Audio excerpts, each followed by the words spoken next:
आपको बिना प्रश्न सॉल्व किए सिर्फ ऑप्शन ही ऑप्शन से 2D और 3D यानी कि मेंसुरेशन के 2D और 3D के सभी प्रश्नों के आंसर सिर्फ और सिर्फ ऑप्शन से ही देने हैं, प्रश्न को आपको सॉल्व नहीं करना है। क्या आप ऐसा कर सकते हो? क्या करना है आपको, ये आपके सारे मेंसुरेशन के क्वेश्चंस हैं, 2D और 3D दोनों ही यहाँ पर आपको देखने को मिलेंगे। आपको करना क्या है कि प्रश्न को सॉल्व नहीं करना है, सिर्फ ऑप्शन से ही ऑप्शन से आंसर देने हैं। क्या आप ऐसा कर सकते हो? यदि आप ये बोलते हो कि हम ऐसा नहीं कर सकते हैं तो आज की वीडियो यदि आप पूरी देख लेते हो तो आज की वीडियो पूरी देखने के बाद आप ये कहोगे कि सर इस प्रकार के जितने भी प्रश्न हो 2D में हो 3D में हो कोई भी हो आप हमें बता दीजिए, हम बिना प्रश्न को सॉल्व किए ही सीधा आंसर दे देंगे। सिर्फ आज की इस वीडियो को देखने के बाद, इस वीडियो को सिर्फ आपको क्या करना है, पूरा देखना है और ध्यान से देखना है। यहाँ पर जितने भी ये आपके प्रश्न होने वाले हैं ये आपके एनटीपीसी के लिए वीडियो है। ये आपको अच्छे से पता है कि एनटीपीसी का आपका एग्जाम चल रहा है तो उसी के लिए आपके ये यहाँ पर ये आपके वीडियोस चल रहे हैं। ठीक, तो एनटीपीसी के जितने भी आपके यहाँ पर ये क्वेश्चंस होने वाले हैं ये आपके हर प्रकार के क्वेश्चंस होने वाले हैं। यहाँ पर ये आपके 2021 से लेकर 2024 तक जो भी आपके लेटेस्ट क्वेश्चन बने हैं, सबसे ज़्यादा जो क्वेश्चंस लिए गए हैं इस वीडियो के अंदर वो आपके 2024 के लिए गए हैं। आप काफ़ी समय से बोल रहे थे कि सर 2024 में जो लेटेस्ट क्वेश्चंस पूछे गए हैं सर आप उन्हें करा दीजिए। तो आरआरबी के 2024 में जितने भी आपके लेटेस्ट प्रश्न बने हैं जो कि आपके एग्ज़ाम में पूछे जाने हैं, जितने भी टाइप के प्रश्न आपके एग्जाम में पूछे जाने हैं एनटीपीसी में 100% इसी वीडियो से आपके एनटीपीसी में एग्जाम में प्रश्न फंसने हैं। 100% फंसेंगे, इसी वीडियो में से फंसेंगे। बस आपकी डिजिट आपकी चेंज हो जाएंगी लेकिन टाइप आपके वही रहेंगे। जितने भी टाइप के आपके प्रश्न पूछे जाएंगे वो सारे ही आपको यहाँ पर देखने को मिल जाएंगे। ठीक, अब यहाँ पर आपको करना क्या है कि आपको देखिए जैसे कि ये आपका प्रश्न है, अब इस प्रश्न को आपको बिल्कुल भी सॉल्व नहीं करना है, सिर्फ ऑप्शन ही ऑप्शन से इसका आंसर देना है। कैसे दोगे ध्यान से समझिए। हमने बोला कि यहाँ पर बोला क्या गया है, एक लंबवृत्तीय शंकु और एक लंबवृत्तीय बेलन की ऊंचाइयों का अनुपात इतना है और उनके आधारों की त्रिज्याओं का अनुपात इतना है। यदि बेलन का आयतन इतना दिया हुआ है तो शंकु का आयतन सेंटीमीटर क्यूब में क्या होगा, ये हमसे यहाँ पर पूछा गया है। अब आप यहाँ पर क्या करोगे कि बेलन का आयतन यहाँ पर दिया हुआ है तो बेलन का फॉर्मूला लगाओगे, फिर उससे यहाँ पर x की वैल्यू निकालोगे। x की वैल्यू निकालने के बाद फिर उसके बाद यहाँ पर इसकी भुजाएं जो भी निकलेंगी वो आप निकालोगे। फिर उसके बाद यहाँ पर शंकु जो है उसका रेशियो निकालोगे, फिर उसके रेशियो को रखकर फिर उसकी वैल्यू निकालोगे। कितना ज़्यादा टाइम लगेगा? हमने बोला कोई भी आपको टाइम देने की ज़रूरत नहीं है। हमने आपको जो वीडियो बताया था जो कि आपका 3D आकृति वाला, तो 3D मेंसुरेशन वाले में तुक्का ट्रिक क्या बताई थी, अगर आपने वो याद रखी होंगी तो आपको सीधा ही क्या करना है, यहाँ पर हमसे किसके लिए पूछा गया है, आयतन किसके लिए बोला गया है, शंकु के लिए बोला गया है। हमने बोला शंकु के लिए यदि आयतन पूछा गया तो यहाँ पर शंकु की यहाँ पर त्रिज्या दी गई होगी, ऊंचाई दी गई होगी। तो हमने बोला कि यहाँ पर देखिए बेलन की ऊंचाई, शंकु और बेलन की ऊंचाइयाँ दी गई हैं यहाँ पर 4 और 3। तो हमने बोला 4 किसकी है, 4 शंकु की है। हमने बोला 4 से डिवाइड करके देख लो कौन सा ऑप्शन डिवाइड हो रहा है। तो हमने बोला 4 से यदि हम इसे देखते हैं तो देखिए 4 चौक 16, 17 18 19, 3 बचा, 4 नाम 36 और यहाँ पर 1 बच जाएगा। तो यानी कि ये संख्या जो है वह 4 से डिवाइड नहीं हो रही है, तो ये हमारा आंसर नहीं होगा। इसके बाद हमने बोला 4 चौक 16, यहाँ पर बचा 3 और 4 से 36 कट जाएगा, यहाँ पर 6 बच जाएगा, यानी कि ये भी हमारा आंसर नहीं होगा क्योंकि ये भी 4 से डिवाइड नहीं हो रहा है।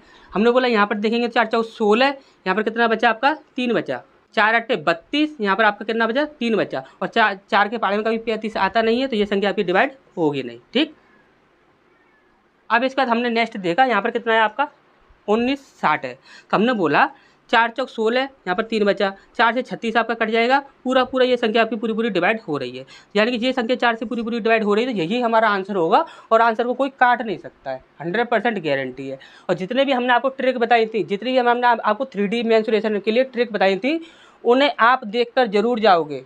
जो हमने आपको 3D मेंसुरेशन के लिए वीडियो जो बनाकर दिया है लॉन्ग वीडियो, उसे आप देखकर जरूर जाओगे, उसे देखकर जाओगे, एनटीपीसी में बहुत ज़्यादा काम आने वाला है, उसे आप ध्यान से देखकर जाइएगा। ठीक, चाहे आपका कोई भी कैसा भी एग्जाम हो, 3D मेंसुरेशन का जो वीडियो हमने दिया है उस वीडियो को यदि आप पूरा देख कर जाते हो तो वहाँ से बाहर प्रश्न कभी भी नहीं जाएगा और किसी भी प्रश्न को आपको सॉल्व करने की आवश्यकता नहीं पड़ेगी। तो अब नेक्स्ट क्वेश्चन में क्या ट्रिक लगानी है उसे देखते हैं, नेक्स्ट बढ़ते हैं आगे। इस बार नेक्स्ट क्वेश्चन की ओर बढ़ते हैं। अब देखिए ये जो प्रश्न है इसको आपको बिल्कुल भी सॉल्व नहीं करना है, सिर्फ आपको ऑप्शन ही ऑप्शन से इस प्रश्न का आंसर देना है। कैसे दोगे ध्यान से समझना, जो भी बातें हम आपको बताएंगे उन्हें बस आपको ध्यान से समझना है। क्या करना है, सिर्फ क्वेश्चन को सॉल्व नहीं करना, सिर्फ ऑप्शन ही ऑप्शन से इस प्रश्न का आंसर देना है। और ये जो प्रश्न है ये भी आपका लेटेस्ट एंड यहाँ पर आरआरबी ने 2024 में ही पूछा है, और इससे पहले जो प्रश्न पूछा गया था वो भी आपका 2024 में ही पूछा गया था। अब देखिए यहाँ पर इस प्रश्न का आंसर कैसे देना है। यहाँ पर बोला गया है कि एक त्रिभुज के आधार की लंबाई एक वर्ग के परिमाप के बराबर है, जिसका विकर्ण 7√2 सेंटीमीटर है, और त्रिभुज की संगत ऊंचाई एक वर्ग की भुजा की लंबाई के बराबर है, जिसका क्षेत्रफल सेंटीमीटर स्क्वायर में क्या होगा। यहाँ पर जब आप इस प्रश्न को सॉल्व करने बैठे ना, तो यहाँ पर त्रिभुज के साथ एक वर्ग जुड़ा हुआ है, फिर उसके बाद फिर एक और वर्ग जुड़ा हुआ है, यानी कि यहाँ पर 3-3 आकृति आपको बनानी पड़ेंगी, और जब जाके इतना बहुत ज़्यादा दिमाग लगाना पड़ेगा, जब जाके ये प्रश्न सॉल्व होगा। हमने बोला आपको पूरे प्रश्न को पढ़ने की जरूरत नहीं है, आप सिर्फ इतना पढ़ लो। यहाँ पर क्या बोला गया है, एक त्रिभुज के आधार की लंबाई, क्या बोला है, आधार की लंबाई एक वर्ग के परिमाप के बराबर है, ठीक है। तो वर्ग का जो विकर्ण दिया गया है वो कितना दिया हुआ है, 7√2। कितना दिया हुआ है, 7√2। हमेशा याद रखना, कोई भी त्रिभुज का आपसे यदि यहाँ पर आधार बोल दिया जाए या ऊंचाई बोल दी जाए, आधार बोल दिया जाए या ऊंचाई बोल दी जाए, और किसी भी वर्ग का यदि आपको विकर्ण दे दिया जाए, तो यह समझ लीजिए रूट के अंदर जो संख्या है उसे हटा दीजिए। यहाँ पर कितना बचा है आपका, 7 बचा है। 7 से डिवाइड करके देख लो, जो भी आपका आंसर होगा वह 100% डिवाइड हो रहा होगा। यहाँ पर देखिए हमने बोला 7 दूनी 14 हो जाएगा, यहाँ पर 12 बच जाएगा, ये संख्या अभी 7 से डिवाइड होगी नहीं, तो ये आपका कभी भी आंसर हो नहीं सकता। हमने बोला यहाँ पर कितना हो जाएगा आपका, 7 दूनी 14, यहाँ पर बचा आपका 4, और 42 आपका 7 के पहाड़े में आता है, तो ये संख्या आपकी पूरी 7 से डिवाइड हो जाएगी, तो ये हमारा आंसर हो जाएगा। आगे बढ़ते हैं, 7 के पहाड़े में कभी भी 130 आएगा नहीं, ये कटेगा नहीं, तो 7 से, तो ये भी आपका आंसर होगा नहीं। यहाँ पर बोला 7 दूनी 14 और 16 कभी भी 7 के पहाड़े में आता नहीं है, तो ये भी आपका आंसर होगा नहीं। अच्छा, समझ आया होगा। कभी भी इस प्रकार की कंडीशन आपको बन जाए, यहाँ पर आधार बोला गया था, यदि यहाँ पर ऊंचाई भी बोल दी जाती ना, ऊंचाई ध्यान से समझ लीजिए, आधार बोला गया है, यदि यहाँ पर ऊंचाई बोल दी जाती और एक वर्ग का विकर्ण दे दिया जाता, तो वहाँ पर सिर्फ विकर्ण को देख लो, विकर्ण कितना दिया हुआ है, रूट को छोड़ दो, बाकी की जो अभाज्य संख्या होगी उससे डिवाइड करके देख लेना, आपका आंसर आ जाएगा, ठीक। अच्छा, समझ आ गया होगा। अब नेक्स्ट क्वेश्चन में कौन सी ट्रिक लगानी है उसे देखते हैं। इस पर नेक्स्ट क्वेश्चन की ओर बढ़ते हैं। अब देखिए ये प्रश्न है, आपको इसे बिल्कुल भी सॉल्व नहीं करना है, सीधा ही आप ऑप्शन से ही इस प्रश्न का आंसर दोगे। कैसे दोगे, इस प्रकार के जितने भी प्रश्न होंगे उसमें आप उस ट्रिक को आराम से लगाना, आराम से आपका वहाँ पर वो काम करेगी। और ये भी जो प्रश्न है आपका, ये भी आरआरबी का 2024 में ही पूछा हुआ लेटेस्ट प्रश्न है। अब देखिए उसने किस प्रकार के ऑप्शन रखे हैं, ध्यान से देखिएगा। हमने बोला इस प्रश्न को आपको बिल्कुल भी सॉल्व करने की आवश्यकता नहीं है। यहाँ पर जब कभी भी इस प्रकार का प्रश्न पूछा जाता है तो उसमें आपको एक चीज़ देखनी होती है कि यहाँ पर आपकी ट्रिपलेट बन रही है या नहीं बन रही। यदि ट्रिपलेट बन जाती है तो आप सीधा ही 1/2 इंटू एल इंटू बी लगाकर सीधा ही उसे आंसर कर देते हो। लेकिन यहाँ पर आप देख रहे हो यहाँ पर बिल्कुल भी ट्रिपलेट नहीं बन रही है, और जब ट्रिपलेट नहीं बनती है तब आप क्या करते हो कि वहाँ पर आपका जो हीरोज फार्मूला होता है उससे आप वहाँ पर इसे सॉल्व करते हो। लेकिन आपको बिल्कुल भी हीरोज फार्मूला लगाने की आवश्यकता नहीं पड़ेगी। देखिए ध्यान से समझिएगा, हमने बोला कि यहाँ पर देखिए आपकी जो भुजाएं दी गई हैं वो कितनी है, 5, 7 और 10। हमने बोला यदि आप इनको ऐड करते हो तो आपका कितना बन जाता है, 10 और 7 17, 18, 19, 20, 21, 22, कितना बन जाता है आपका, 22 बन जाता है। हमने बोला यदि आपका 22 बन रहा है तो 22 किस संख्या से डिवाइड हो रहा है, आप बोलो सर 11 से डिवाइड हो रहा है। 22 में अभाज्य संख्या कितनी निकल रही है, तो आप बोलो सर 11 निकल रही है। तो हमने बोला कि 11 एक ऐसी अभाज्य संख्या है वो बहुत ही कम किसी संख्या से कटती है। तो आप जब कभी भी आपको एक अभाज्य संख्या मिल जाए तो आप एक चीज़ याद रखना कि रूट के अंदर हमेशा ही उससे डिवाइड होने वाला आंसर मिलेगा। आपको रूट के अंदर मिलेगा तो आपको उससे डिवाइड होने वाला ही आंसर मिलेगा। तो आप यहाँ पर देखिए, यहाँ पर ये तो आपका आंसर होगा नहीं, ये आपका आंसर होगा नहीं। हमने बोला रूट के अंदर कितना है, 10, क्या 10 11 से डिवाइड होगा, नहीं होगा, तो ये भी हमारा आंसर नहीं होगा। अब यहाँ पर कितना है, 2√66। हमने बोला क्या 66 जो है ये आपका 11 से डिवाइड हो जाएगा, आप बोलो सर बिल्कुल हो जाएगा, तो यही हमारा आंसर होगा और कोई हमारा आंसर नहीं हो सकता। आराम से इसे सॉल्व कर लेना और चेक कर लेना, ठीक। अब इस पर नेक्स्ट क्वेश्चन में क्या तुक्का ट्रिक लगानी है उसे देखते हैं। इस पर नेक्स्ट क्वेश्चन की ओर बढ़ते हैं। अब देखिए ये जो आपका प्रश्न है आपको इसको भी बिल्कुल भी सॉल्व करने की आवश्यकता नहीं है, पेन पेपर की भी आवश्यकता आपको बिल्कुल भी नहीं पड़ेगी, सीधा ही आप सेकंडों में इस प्रश्न का आंसर दोगे। जो हम आपको तरीका बताएंगे उस तरीके को आपको ध्यान से समझ लेना है। उस तरीके को यदि आप ध्यान से समझ लेते हो तो आपको इस प्रकार के प्रश्नों को बिल्कुल भी सॉल्व करने की आवश्यकता नहीं पड़ेगी, सीधा ही ऑप्शन से ही आंसर मारोगे। कैसे मारोगे, ध्यान से समझिएगा। और ये भी प्रश्न जो है ये भी आपका 2024 का ही लेटेस्ट पूछा हुआ प्रश्न है। आप काफ़ी समय से बोल रहे थे सर 2024 के प्रश्न लेकर आइए, 2024 के लेकर आइए। सारे 2024 के अधिकतर जितने भी प्रश्न है वो सारे 2024 के लेटेस्ट प्रश्न है आपके ये आरआरबी के, ठीक। तो यहाँ पर देखिए ये प्रश्न जो है, एक समद्विबाहु त्रिभुज, यहाँ पर बोला गया एक समद्विबाहु त्रिभुज की 2 समान भुजाओं में से प्रत्येक की लंबाई 100 सेंटीमीटर है और इसके आधार की लंबाई 56 सेंटीमीटर है। त्रिभुज का क्षेत्रफल सेंटीमीटर स्क्वायर में क्या होगा, ये हमसे यहाँ पर पूछा गया है। हमने बोला कितना बोला गया है, आधार कितना बोला गया है, 56 बोला गया है। हमने बोला कि जब कभी भी आधार बोल दिया जाए या फिर आपकी लंबाई बोल दी जाए तो हमेशा ही वहाँ पर क्या करना है आपको, उसमें से अभाज्य संख्या निकाल लेनी है। अब 56 में से यदि आप अभाज्य संख्या निकालते हो तो आपको 56 देखते हो, 56 कैसे लिखते हैं, 7 गुणा 8 56 हो जाता है आपका। हमने बोला अभाज्य संख्या कितनी निकल रही है, 7 निकल रही है। तो आपकी अभाज्य संख्या यदि 7 निकल रही है तो 7 से डिवाइड करके देख लो, जो भी आपका ऑप्शन होगा वह 100% डिवाइड हो रहा होगा। जो ऑप्शन डिवाइड हो जाएगा वही आपका आंसर होगा, जो ऑप्शन डिवाइड नहीं होगा 7 से वह कभी भी आपका आंसर नहीं होगा। हमने बोला कि यहाँ पर 7 से देखते हैं, तो यहाँ पर देखेंगे तो देखिए ये संख्या भी 7 से डिवाइड नहीं हो रही है, तो ये हमारा आंसर नहीं होगा। इस बार हमने देखा ये संख्या भी 7 से डिवाइड हो रही है, तो ये आपका आंसर हो जाएगा। इस बार यहाँ पर देखेंगे तो ये भी संख्या भी 7 से डिवाइड नहीं हो रही है, ये भी हमारा आंसर नहीं होगा। ये भी संख्या भी 7 से डिवाइड नहीं हो रही है, तो ये भी आपका आंसर नहीं होगा। 7 से जो डिवाइड होगा वही आपका आंसर होगा, 7 से डिवाइड नहीं होगा वह आपका आंसर नहीं होगा। अब आप बोलोगे सर यहाँ पर 7 से अगर 2 संख्या डिवाइड हो जाती तब हम क्या करते, अगर हम ऑप्शन में इस प्रकार से फंस जाते कि 7 से 2 संख्या डिवाइड हो रही होती तब हम क्या करते। तब आप ध्यान से समझिएगा आपको क्या करना है। यहाँ पर आधार की लंबाई कितनी दी हुई है, 56 दी हुई है, 56 दी हुई है। 56 को कैसे लिखते हैं, 7 गुणा 8। हमने बोला कि जो भी आपकी सम संख्या बने, जो भी आपकी सम संख्या बने, आपको अभाज्य संख्या तो 7 मिल गई, 7 से तो सीधा आपका आंसर आना चाहिए। लेकिन 7 से अगर सीधा आपको आंसर नहीं मिल रहा है तो आपको क्या करना है कि यहाँ पर जो भी आपकी सम संख्या बने, सम संख्या बन रही हो तो ठीक, अगर सम संख्या नहीं बन रही हो तो आप डायरेक्ट डिवाइड करके देख सकते हो। और यदि सम संख्या बन रही हो तो पहले उसे 2 से डिवाइड कर लो, कितना बना आपका 4 बना, और 4 से वह 100% संख्या आपकी डिवाइड हो रही होगी, जो भी आपका आंसर होगा। हमने बोला कि जी ये हमने आंसर लगाया था, ये अगर 4 से डिवाइड हो रहा है तो आप देखोगे सर ये यहाँ पर देखोगे 4 छिंग 24, 25 26 2 बचा, 4 7 28 और 4 दूनी 8, ये 4 से भी पूरी तरह से डिवाइड हो रहा है। कभी भी याद रखना जब कभी ऑप्शन में फंस जाओ तो इस प्रकार से आप कर सकते हो, ठीक। अच्छा ये समझ आ गया होगा। अब नेक्स्ट क्वेश्चन जो है उसमें आपकी तुक्का ट्रिक क्या लगेगी उसे देखते हैं। इस पर नेक्स्ट क्वेश्चन की ओर बढ़ते हैं। अब देखिए ये जो आपका प्रश्न है इसको भी आपको बिल्कुल भी सॉल्व करने की आवश्यकता नहीं है, सीधा ही आप आंसर मारोगे सिर्फ ऑप्शन से ही।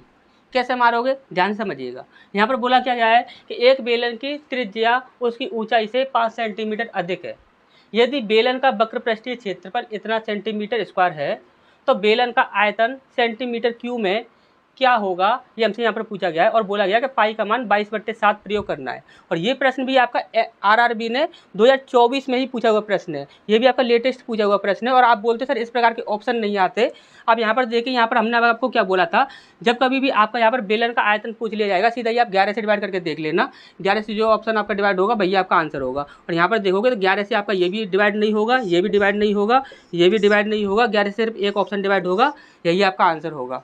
अब आपका कहना ये रहेगा कि यहाँ पर सर ये यदि ऐसा हो जाता, बाई चांस अगर ऐसा हो जाता कि 11 से 2 ऑप्शन आपके डिवाइड हो रहे होते तब हम क्या करते। तो यहाँ पर अगर 11 से 2 ऑप्शन डिवाइड हो रहे होते या 3 ऑप्शन भी डिवाइड हो रहे होते, कितने भी ऑप्शन डिवाइड हो रहे होते, इससे हमें कोई मतलब नहीं था। अगर 11 वाली भी ट्रिक हमारी काम नहीं करती तो हमने आपको मेंसुरेशन 3D मेंसुरेशन वाला जो वीडियो बनाकर दिया है उसमें हमने आपको अच्छे से बता दिया है कि किसी प्रश्न को आपको सॉल्व करने की आवश्यकता नहीं है। अगर 11 वाला ऑप्शन भी आपका काम, 11 वाला ट्रिक भी आपकी काम नहीं करती है तो कौन सी ट्रिक आपको लगानी है, तो वहाँ पर आपको 100% आपको किसी प्रश्न को सॉल्व करने की आवश्यकता नहीं पड़ेगी। वहाँ पर हमने आपको सारे ही तरीके वहाँ पर आपको बता रखे हैं। तो हमने आपको बार बार पे एक ही बात बोली है कि वहाँ पर अब जब आप एनटीपीसी का एग्ज़ाम देने जा रहे हो तो एनटीपीसी का एग्ज़ाम देने जाने से पहले उस 3D मेंसुरेशन वाली वीडियो को जरूर देख कर जाना। 3D मेंसुरेशन में तुक्का ट्रिक किस प्रकार से लगानी है उस वीडियो को जरूर देख कर जाना। अच्छे समझ आ गया होगा। अब नेक्स्ट क्वेश्चन में क्या तुक्का ट्रिक लगेगी उसे देखते हैं। इस पर नेक्स्ट क्वेश्चन की ओर बढ़ते हैं। अब देखिए ये जो प्रश्न है इसमें आपको सिर्फ थोड़ा सा दिमाग लगाना है, इस प्रश्न को आपको बिल्कुल भी सॉल्व नहीं करना है। आप बिना सॉल्व किए ही सिर्फ ऑप्शन से ही इस प्रश्न का आंसर दे सकते हैं। बस थोड़ा सा दिमाग लगाकर जो हम आपको ट्रिक बताएंगे उस ट्रिक को ध्यान से समझिएगा। आपको करना क्या है ध्यान से समझिएगा। जैसे कि यहाँ पर क्या बोला गया है कि तार का एक टुकड़ा 70 सेंटीमीटर त्रिज्या के साथ एक वृत्त बनाने के लिए मुड़ा हुआ है। यानी कि 70 सेंटीमीटर त्रिज्या है एक वृत्त की, उसे बनाया गया है किसके द्वारा, तार के द्वारा। अब बोला गया कि यदि उसी तार के टुकड़े को एक वर्ग बनाने के लिए मोड़ा जाता है तो वर्ग जो है वो भी उसी तार से बनाया गया है। अब बोला गया है कि तो वर्ग की भुजा की लंबाई क्या होगी, ये हमसे यहाँ पर पूछा गया है। अब एक बात हमारी ध्यान से समझिएगा, हमने बोला कि यहाँ पर अगर ये चीज़ बोली गई है तो वर्ग का जो परिमाप होगा, तार तो एक ही है, वर्ग का जो परिमाप होगा और वृत्त की जो परिधि होगी वो तो आपकी समान ही होगी। यदि हम बोले कि वर्ग का जो परिमाप है वो कितना है, आप बोले सर 4a होता है। हमने बोला 4a किसके बराबर है, तो आप बोले सर वृत्त की परिधि के बराबर है। वृत्त की परिधि कितनी है 2πr। किसका प्रयोग हो रहा है, पाई का प्रयोग हो रहा है। पाई का मान कितना बोला गया है, 22/7, यानी कि हमेशा हमको पता है कि जब कभी पाई की बात आती है तो 11 से डिवाइड करके देख लो, जो भी आपका आंसर होगा वह 100% आपको मिल जाएगा। आप बोले सर यहाँ पर क्षेत्रफल वगैरह तो कुछ भी नहीं बोला गया है। हमने बोला 11 बेटा एक ऐसी संख्या है जो कि किसी भी और संख्या से नहीं कटती। 11 एक ऐसी अभाज्य संख्या है, तो 100% वर्ग जो होगा उसकी भुजा जो होगी वह 100% 11 से बन रही होगी। तो 11 से बन रही होगी तो सीधा ही हमारा 11 से डिवाइड होने वाला ही आंसर होगा। और बिल्कुल भी चेक कर लेना आराम से, जब कभी भी आपकी मर्जी हो, 11 से ये संख्या डिवाइड नहीं होगी, ये संख्या डिवाइड नहीं होगी, ये संख्या डिवाइड नहीं होगी, यही आपका आंसर हो जाएगा। हमेशा याद रखिएगा जब कभी परिधि और परिमाप दोनों का एक समान बोल दिया जाए तो परिधि और परिमाप यदि दोनों समान हैं तो वहाँ पर हमेशा ही 11 से डिवाइड होने वाला ही है, वहाँ पर हमारी भुजा बनती है। ठीक, अच्छा समझ आ गया होगा। अब नेक्स्ट क्वेश्चन में क्या ट्रिक लगानी है उसे देखते हैं। इस पर नेक्स्ट क्वेश्चन की ओर बढ़ते हैं। अब देखिए ये जो प्रश्न है इसको भी आपको बिल्कुल भी सॉल्व करने की आवश्यकता नहीं है। इस प्रकार के जितने भी प्रश्न हो हम आपको एक ट्रिक बताएंगे, सिर्फ उस ट्रिक को लगा देना, आप सेकंडों में उस प्रश्न का आंसर दोगे बिना उसे सॉल्व किए। क्या करना है, कैसे करना है, ध्यान से समझिएगा।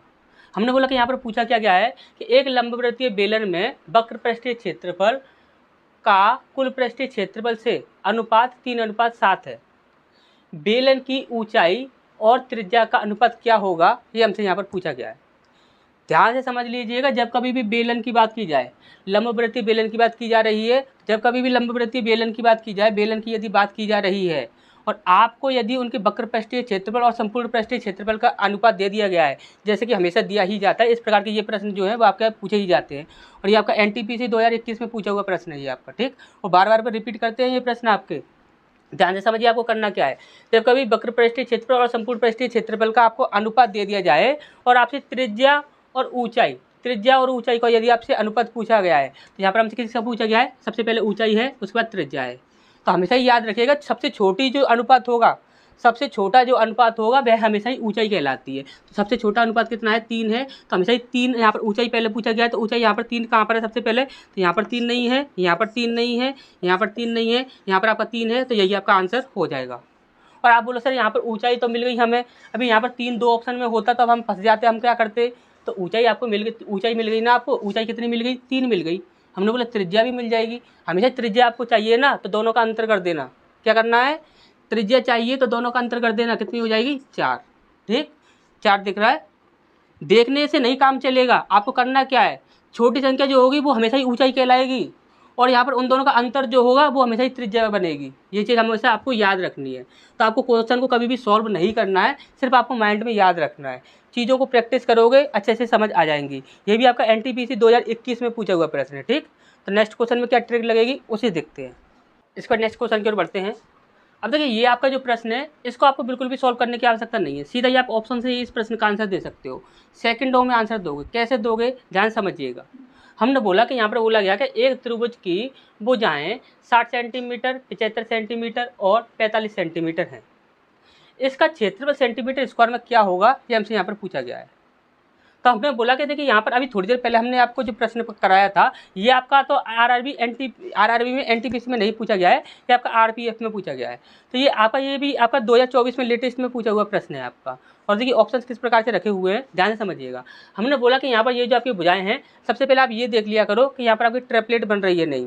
तो आप बोले सर ट्रिपलेट बन रही है या नहीं, ये हम कैसे देखें। तो हमने बोला कि यहाँ पर देखिए एक ट्रिपलेट होती है 3 4 5, 15 तिया 45, 15 चौक 60 और 15 पंजे 75। क्या ट्रिपलेट बन रही है, आप बोलो सर बिल्कुल ट्रिपलेट बन रही है। अगर ट्रिपलेट बन रही है तो हमने बोला कि आपको इसे सॉल्व करने की आवश्यकता नहीं है, सीधा ही आप अगर यहाँ पर सबसे छोटी जो संख्या होगी उसे आप पकड़ लीजिए। सबसे छोटी कौन सी है, आपकी 45 है। हमने बोला 45 को लिखते हैं तो कैसे लिखते हैं, 5 × 9 इस प्रकार से लिखते हैं। हमने बोला 5 से डिवाइड करके देखो कौन सा ऑप्शन डिवाइड हो रहा है, तो आप बोलोगे 5 से ये संख्या डिवाइड नहीं हो रही है, लेकिन ये संख्या डिवाइड हो रही है, ये संख्या डिवाइड हो रही है और ये संख्या डिवाइड हो रही है। हमने बोला 9 से देखो 9 से कौन सी संख्या डिवाइड हो रही है, तो आप बोलेंगे यहाँ पर देखिए 3 और 1 4, ये 9 से डिवाइड होगी नहीं। 8 और 1 9, 5 6 7 8, ये भी 9 से डिवाइड होगी नहीं। इसके बाद हमने देखा 5 6 7 8 और 1 9, ये संख्या आपकी 9 से डिवाइड हो रही है, यही हमारा आंसर होगा। 9 से भी डिवाइड हो रही है, 5 से भी डिवाइड हो रही है, यही हमारा आंसर होगा और कोई भी हमारा आंसर नहीं हो सकता। अभी आप इसे पूरा सॉल्व करने बैठोगे कितना टाइम लगेगा, इससे पहले आपने इसका आंसर दे दिया। तो नेक्स्ट क्वेश्चन में क्या तुक्का ट्रिक लगेगी उसे देखते हैं, आगे बढ़ते हैं। इस पर नेक्स्ट क्वेश्चन की ओर बढ़ते हैं। अब देखिए ये जो आपका प्रश्न है इसमें आपको बिल्कुल भी इसे सॉल्व करने की आवश्यकता नहीं है, आप सिर्फ ऑप्शन से ही इस प्रश्न का आंसर दे सकते हैं, आपको इसे सॉल्व करने की आवश्यकता नहीं पड़ेगी। और ये भी प्रश्न जो है वो आपका आरआरबी ने 2024 में लेटेस्ट में पूछा हुआ ये आपका प्रश्न है। अब यहाँ पर ध्यान से समझिएगा आपको करना क्या है। जैसे कि यहाँ पर बोला क्या गया है उसे देख लेते हैं। एक माली अपने आयताकार बगीचे की लंबाई 40% बढ़ा देता है। क्या कर देता है? 40% बढ़ा देता है और चौड़ाई 20% घटा देता है। चौड़ाई को 20% घटा देता है और क्षेत्रफल में वृद्धि कर देता है। नए बगीचे का क्षेत्रफल पुराने बगीचे के क्षेत्रफल से कितना प्रतिशत अधिक है, ये हमसे यहाँ पर पूछा गया है। हमने बोला आपको इसमें कुछ भी नहीं करना है। हमने बोला कि यहाँ पर आपका कितना दिया हुआ है? 40% दिया हुआ है। 40% का मतलब कितना होता है? 2/5 होता है। कितना होता है? 2/5 होता है। हम आपको लिखकर बता रहे हैं, लेकिन आपको लिखने की आवश्यकता नहीं पड़ेगी। हमने बोला कि यहाँ पर कितना है? 20% है। 20% का मतलब कितना होता है? 1/5 होता है। यहाँ पर घटाने की बात कर रहा है, 5 में से 1 घटाए कितना हो गया? 4। और यहाँ पर बढ़ाने की बात कर रहा है, 5 में 2 जोड़ा कितना हो गया? 7 हो गया। इन दोनों का अंतर कर दो, कितना हो जाता है? 3 आ जाता है। जिस परसेंट में ऊपर 3 आंसर बनेगा, जिस परसेंट में ऊपर 3 बनेगा वही आपका आंसर होगा। हमने बोले 20% का मतलब कितना होता है? 1/5। ऊपर कितना बन रहा है? 1 बन रहा है, 3 नहीं बन रहा है, तो ये हमारा आंसर नहीं होगा। 0% तो कभी आंसर होगा ही नहीं। इस बार यहाँ पर बोला कि ये कितना है? 8% है। 8% का मतलब कितना होता है? 2/25। ऊपर कितना बन रहा है? 2 बन रहा है। हमने बोला कि 3 बनना चाहिए, ये भी आपका आंसर नहीं होगा। हमने बोला कि ये कितना है? 12% है। 12% का मतलब कितना होता है? 3/25। ऊपर कितना बन रहा है? 3 बन रहा है। हमें कितना चाहिए? 3 चाहिए, तो यही हमारा आंसर होगा और कोई भी हमारा आंसर नहीं हो सकता। अब आप बोलोगे सर यहाँ पर अगर ऐसा हो जाता कि यदि यहाँ पर देखिए अभी 12% रखा है, अभी यहाँ पर वो 3% रख देता, फिर हम यहाँ पर क्या करते? अगर 3% रख देता तो डायरेक्ट यहाँ पर उसका मतलब क्या होता? 3/100 होता, तो वहाँ पर भी तो आपका 3 ऊपर आ जाता, तो वो भी तो हमारा आंसर फंस जाता। यहाँ पर 2 ऑप्शन में हम यहाँ पर फंस जाते, तब हम क्या करते? तब वो कुछ भी नहीं करना था। यहाँ पर नीचे वाली संख्या देखे, ऊपर वाली संख्या से अभी हमने क्या किया था आपने अच्छे समझ लिया होगा। हमने बोला कि नीचे वाली संख्या देखिए, नीचे वाली संख्या क्या है? 5 और 5 आपस में इसका इंटू कर दो, कितना हो जाएगा? 25 हो जाएगा। नीचे जिस परसेंट में 25 बनेगा वही आपका आंसर होगा और कोई भी आपका आंसर नहीं हो सकता। हमने बोला 20% का मतलब कितना होता है? 1/5। 25 बन रहा है, नहीं बन रहा है, ये हमारा आंसर नहीं होगा। 0% तो होगा ही नहीं। 8% का मतलब कितना होता है? 2/25, यानी कि 2/25 बन रहा है। ऊपर तो आपका 3 बनना चाहिए, नीचे आपका 25 बन रहा है, ये आपका गलत है। हमने बोला कि यहाँ पर कितना है? 12% है। 12% का मतलब कितना होता है? 3/25। ठीक, तो 3/25 होता है, तो 3/25 में आपका नीचे 25 बन रहा है या नहीं बन रहा है? बन रहा है, और ऊपर 3 भी बन रहा है, तो 100% हमारा यही आंसर होगा। अब आप 3% यहाँ पर रख देते, 3% का मतलब क्या होता है? 3/100। नीचे आपका 25 नहीं बन रहा है, 100 बन रहा है, ऊपर कितना बन रहा है? 3 बन रहा है। तो आपको ये चीज़ अच्छे से समझनी होंगी। पूरी तरह से इन चीज़ों को अच्छे से जब तक आप नहीं समझ जाते, तो आपको क्या करना है कि हर वीडियो को देखना है। यदि हमने एक वीडियो बनाया, उसमें आपको एक ट्रिक बताई, वो वहाँ पर लग गई तो अच्छी बात है। अगर वो नहीं लगी, और बाई चांस हमने कोई और वीडियो बनाया, उसी में उसी टाइप का प्रश्न आ गया, अब उसमें उस तरीके से हमने ट्रिक लगाई, नहीं लगी जो हम आपको तरीका बताते हैं, तब वहाँ पर आपको कौन सा ऑप्शन में फंस जाएंगे। तब आपको क्या करना है कि वहाँ पर आपको नया तरीका बताया जाएगा। तो आपको ये नहीं सोचना है कि आपको ये वीडियो नहीं देखना है, ये वीडियो नहीं देखना है। अभी आपने एनटीपीसी का फॉर्म भरा है, आप बोलो सर ग्रुप डी का वीडियो हम क्यों देखें जब हमने एनटीपीसी का फॉर्म भरा है। ग्रुप डी में भी वही चीज़ें पूछी जाती हैं, एनटीपीसी में भी वही चीज़ें पूछी जाती हैं, एसएससी में भी वही चीज़ें पूछी जाती हैं, बैंक में भी वही चीज़ें पूछी जाती हैं। मैथ किसी का अलग नहीं, सबका एक ही मैथ होता है। तो आपको हर वीडियो को देखना है, तभी आप पूरी तरह से सीख पाओगे। ठीक, तो तुक्का ट्रिक यदि आपको अच्छे से समझनी है तो आपको हर वीडियो को देखना होगा। ठीक, अच्छे से समझ आ गया होगा। नेक्स्ट क्वेश्चन में क्या तुक्का ट्रिक लगेगी उसे देखते हैं। इस पर नेक्स्ट क्वेश्चन की ओर बढ़ते हैं। अब देखिए ये जो आपका प्रश्न है, इस प्रश्न में आपको बस छोटा सा काम करना है, और उस छोटे से काम को करने के बाद आपको सिर्फ ऑप्शन से ही आप इस प्रश्न का आंसर दे सकते हो। आपको इस प्रश्न को पूरी तरह से सॉल्व करने की आवश्यकता नहीं पड़ेगी। इस प्रकार के जितने भी प्रश्न हो आप उसमें वही तरीका लगा दीजिएगा, 100% आपका काम करेगा। कैसे करेगा ध्यान से समझिएगा। आप तरीका क्या है वो चीज़ आप ध्यान से समझिए। यहाँ पर क्या बोला गया है? 3 सेंटीमीटर, 4 सेंटीमीटर और 5 सेंटीमीटर प्रत्येक भुजा वाले छोटे घनों को पिघलाकर एक बड़ा घन बनाया जाता है। 3 छोटे घनों के पृष्ठीय क्षेत्रफलों का एक साथ बड़े घन के साथ अनुपात क्या होगा, ये हमसे यहाँ पर पूछा गया। ऐसा बोला गया है कि यहाँ पर 3 जो छोटे घन हैं उनका आयतन का टोटल, और यहाँ पर बड़ा जो घन होगा उसके आयतन, तो इनका आयतनों का अनुपात क्या होगा छोटे घन का और बड़े घन का, ये हमसे यहाँ पर पूछा गया।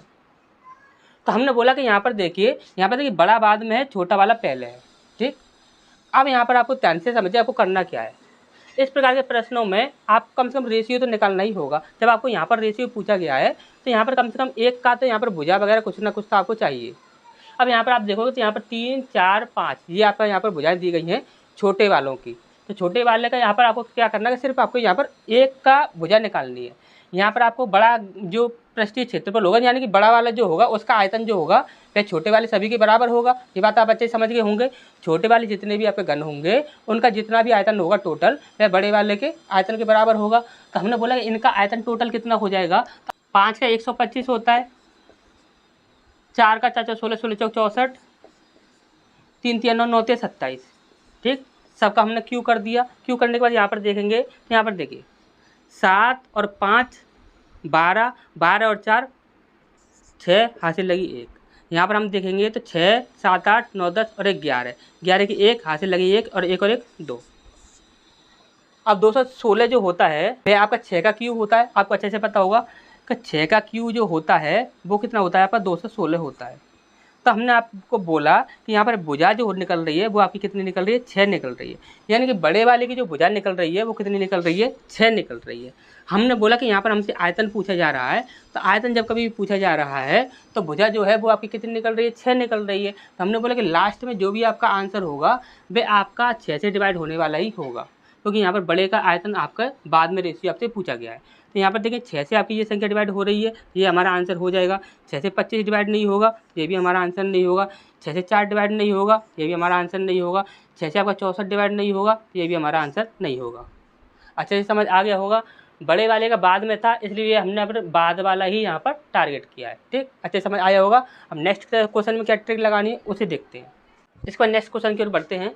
अब देखिए ये जो प्रश्न है इस प्रश्न को आपको बिल्कुल भी सॉल्व करने की आवश्यकता नहीं है, सीधा ही आप ऑप्शन से ही इस प्रश्न का आंसर दे सकते हैं। और ये आपका आरआरबी में 2024 में लेटेस्ट में पूछा हुआ ये आपका प्रश्न है। ठीक, तो अच्छे से याद रखिएगा, जो भी हम आपको तरीका बताएंगे उसे आप अच्छे से याद रखिएगा। ठीक, अब यहाँ पर बोला क्या गया है कि उस समबाहु त्रिभुज का क्षेत्रफल सेंटीमीटर स्क्वायर में ज्ञात कीजिए जिसकी ऊंचाई 6 सेंटीमीटर है। हमने बोला जब कभी भी आपको समबाहु त्रिभुज का क्षेत्रफल पूछा जाए और आपको ऊंचाई दे दी जाए तो आपको करना क्या है, ध्यान समझिएगा। हमने बोला कि जो भी आपकी ऊंचाई दी गई होगी उसे सबसे पहले आप 3 से डिवाइड कर देना। क्या करना है, जो भी आपकी ऊंचाई दी गई होगी सबसे पहले आपको 3 से उसे डिवाइड कर देना है। 3 से हम यदि डिवाइड करते हैं कितना आता है, 2 आ जाता है। अब हमने बोला कि 2 आ गया है तो 2 का आप 2 में ही इंटू कर दो। ऐसा नहीं है कि यहाँ पर 2 आ गया तो 2 का 2 में ही इंटू कर रहे हैं। अब यहाँ पर 5 आ जाता तो फिर भी हम 2 से ही इंटू करते। मतलब कहने का मतलब सीधा सीधा यही है कि ऊंचाई जो भी होगी उसमें आप सबसे पहले 3 से डिवाइड कर दो। 3 से डिवाइड करने के बाद जो भी आएगा उसमें आप 2 से इंटू कर दो। समझ आ गया। तो हमने इसे 3 से डिवाइड किया, कितना आएगा, 2 आया। और 2 में हम 2 से इंटू करेंगे तो कितना आ जाएगा आपका, 4 आ जाएगा। 4 आ गया तो 4 से डिवाइड होने वाली जो भी आपका ऑप्शन होगा वही आपका आंसर होगा। अच्छे समझ आ गया होगा। ऊंचाई दी गई होगी तो उसे सबसे पहले 3 से डिवाइड करना है। 3 से डिवाइड करने के बाद उसे जो आपका बनकर आएगा उससे आप सीधा ऑप्शन को डिवाइड करके देख लेना, जो ऑप्शन आपका डिवाइड हो जाएगा वही आपका आंसर हो जाएगा। हमने बोला कि यहाँ पर 4 से 6 डिवाइड हो जाएगा, नहीं होगा तो ये हमारा आंसर नहीं होगा। 4 से आपका 12 डिवाइड हो जाएगा, 4 से 12 डिवाइड हो जाएगा तो ये हमारा आंसर हो जाएगा। 4 से यहाँ पर 9 डिवाइड हो जाएगा, नहीं होगा तो ये हमारा आंसर नहीं होगा। 4 से आपका 3 डिवाइड हो जाएगा, नहीं होगा तो ये भी हमारा आंसर नहीं होगा। अच्छे से आप समझ गए होंगे। हमारे यहाँ पर 4 से सिर्फ एक ही संख्या डिवाइड हो रही है तो यही हमारा आंसर होगा। अच्छे समझ आ गया होगा। नेक्स्ट क्वेश्चन में क्या ट्रिक लगानी है उसे देखते हैं। इसके बाद नेक्स्ट क्वेश्चन की ओर बढ़ते हैं। अब देखिए ये जो आपका प्रश्न है इसमें हम आपको एक ऐसा तरीका बताएंगे जिससे आपको इस प्रश्न को पूरी तरह से सॉल्व करने की आवश्यकता नहीं पड़ेगी, सीधा ही आप ऑप्शन से ही इस प्रश्न का आंसर दे सकते हो। क्या बोला गया है, ध्यान से समझिएगा। यहाँ पर बोला गया कि 121 मीटर लंबे एक आयत का क्षेत्रफल 44 मीटर भुजा वाले वर्ग के क्षेत्रफल के बराबर है। आयत की चौड़ाई ज्ञात कीजिए। हम आप यहाँ पर आप ध्यान समझिएगा, जब कभी भी आयत का और वर्ग का यदि क्षेत्रफल समान बताया जा रहा हो तो वहाँ पर यदि आयत की लंबाई दे दी जाए या चौड़ाई दे दी जाए इससे हमें कोई मतलब नहीं है, और वर्ग की यदि आपको भुजा दे दी जा रही है तो हमेशा ही याद रखिएगा इस संख्या से आप इस संख्या को डिवाइड करके देखिएगा कितना आपका बन रहा है, उसी से आप डिवाइड करके देख लीजिएगा, जो ऑप्शन आपका डिवाइड हो जाएगा वही आपका आंसर हो जाएगा। हमने बोला कि यहाँ पर आपकी लंबाई दी गई है, लंबाई किससे डिवाइड हो रही है, यहाँ पर बोलोगे 121 है। 121 जो है वह आपका 11 से डिवाइड हो जाता है। हमने बोला 11 से डिवाइड हो जाता है तो आप 11 से इस संख्या को डिवाइड करो, कितना बचता है आपका, 4 बचता है। 11 चौक 44 यानी कि 4 बार में डिवाइड हो रहा है तो आपका 4 बच रहा है। हमने बोला कि 4 यदि आपका बच रहा है तो 4 से देखो आपका कौन सा ऑप्शन डिवाइड हो रहा है। 4 से आपका 17 डिवाइड होगा नहीं, 14 डिवाइड होगा नहीं, 15 डिवाइड होगा नहीं, 4 से सीधा 16 डिवाइड होगा, यही हमारा आंसर हो जाएगा। अच्छा समझ आया होगा। नेक्स्ट क्वेश्चन में क्या तो ट्रिक लगेगी उसे देखते हैं। इस पर नेक्स्ट क्वेश्चन है। अब देखिए ये जो प्रश्न है ये आपका काफ़ी ज़्यादा इंपॉर्टेंट प्रश्न है। ठीक, आप कोई भी एग्ज़ाम देने जा रहे हो, एनटीपीसी का हो, ग्रुप डी का हो, एसएससी का कोई भी एग्ज़ाम हो, हर जगह पर इस प्रश्न के आने की काफ़ी ज़्यादा संभावना रहती है। ठीक, तो ये प्रश्न आपका काफ़ी ज़्यादा इंपॉर्टेंट है, इसे याद रखिएगा। ठीक, आपको करना क्या है, ध्यान समझिएगा। यहाँ पर क्या बोला गया है कि लंबाई, चौड़ाई और ऊंचाई का योग इतना दिया हुआ है और इसके विकर्ण की लंबाई इतनी है। अब इसके बाद बोला गया कि इसका पृष्ठीय क्षेत्रफल क्या होगा, ये हमें यहाँ पर बता दीजिए। याद रखना हमेशा ही जब कभी देखिए भुजाओं का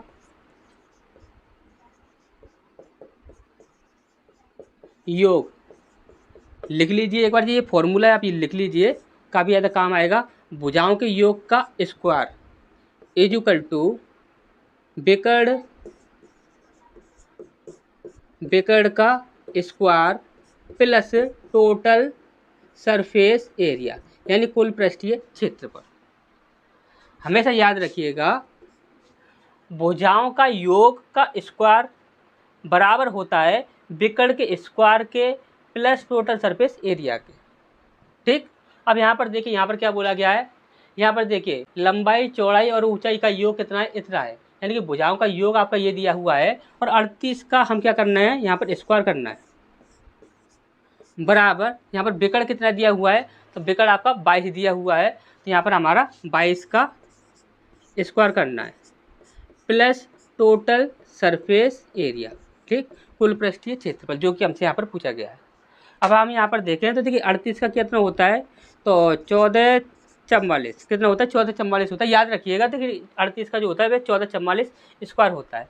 और 22 का कितना होता है, तो 22 का आपका 484 होता है, कितना होता है, 484 होता है। जो इधर लाएंगे इसे हम माइनस करेंगे, तो माइनस करने पर कितना आ जाएगा, यहाँ पर 0 आ जाएगा और यहाँ पर तो 6 आ जाएगा और यहाँ पर आपका 13 बच्चा, और 13 में से हम 4 घटाएंगे तो यहाँ पर 6, 7, 8, 9 कितना आ जाएगा, 9 आ जाएगा, यानी कि 960 हमारा आना चाहिए। तो देखिए 960 आपका यहाँ पर है। इस फॉर्मूले को आप अच्छे से याद रखिएगा। ठीक, तो ये फॉर्मूला आपका कभी भी आपसे पूछ लिया जाता है, ये काफ़ी इंपॉर्टेंट है। ठीक, इस प्रश्न को आपको याद रखना है। ठीक, तो नेक्स्ट क्वेश्चन की ओर बढ़ते हैं। इस पर नेक्स्ट क्वेश्चन की ओर बढ़ते हैं। देखिए ये भी आपका काफ़ी ज़्यादा इंपॉर्टेंट क्वेश्चन है, ये आपका एनटीपीसी में पूछा गया वो प्रश्न है।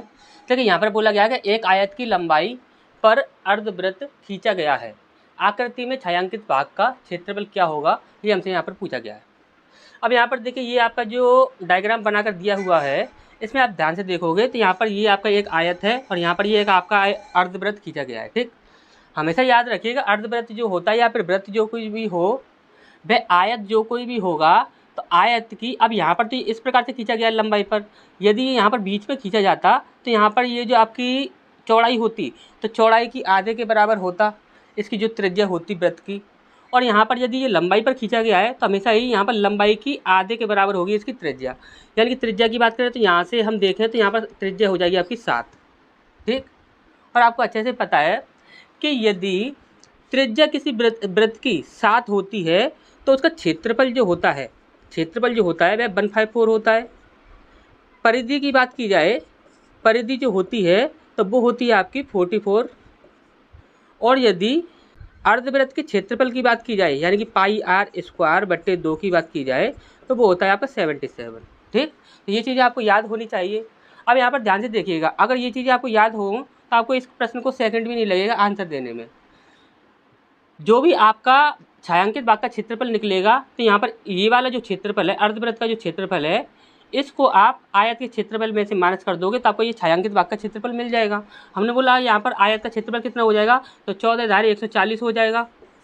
अब 140 में से आप 77 माइनस करोगे तो यहाँ पर 10 में से 7 माइनस करोगे तो आपका यहाँ पर 3 इकाई अंक बनेगा, और 3 इकाई अंक सिर्फ एक ही ऑप्शन में है, यही हमारा आंसर हो जाएगा।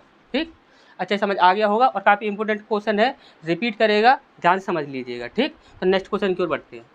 इस पर नेक्स्ट क्वेश्चन की ओर बढ़ते हैं। अब देखिए यहाँ पर ये बोला गया है सबसे बड़ा गोला 6 सेंटीमीटर भुजा वाले एक ठोस घन से काटा जाता है, गोले का आयतन क्या होगा, ये हमसे यहाँ पर पूछा गया है। अब देखिए सबसे बड़ा गोला बोला गया है, यानी कि यहाँ पर जो भी आपका यहाँ पर घन होगा, घन के अंदर से जितना बड़ा गोला आपका काटा जा सकता है, जैसे घन जैसा होता है, आपको अच्छे से पता है घन कैसा होता है, फिर भी हम आपको ऐसे ही बता देते हैं।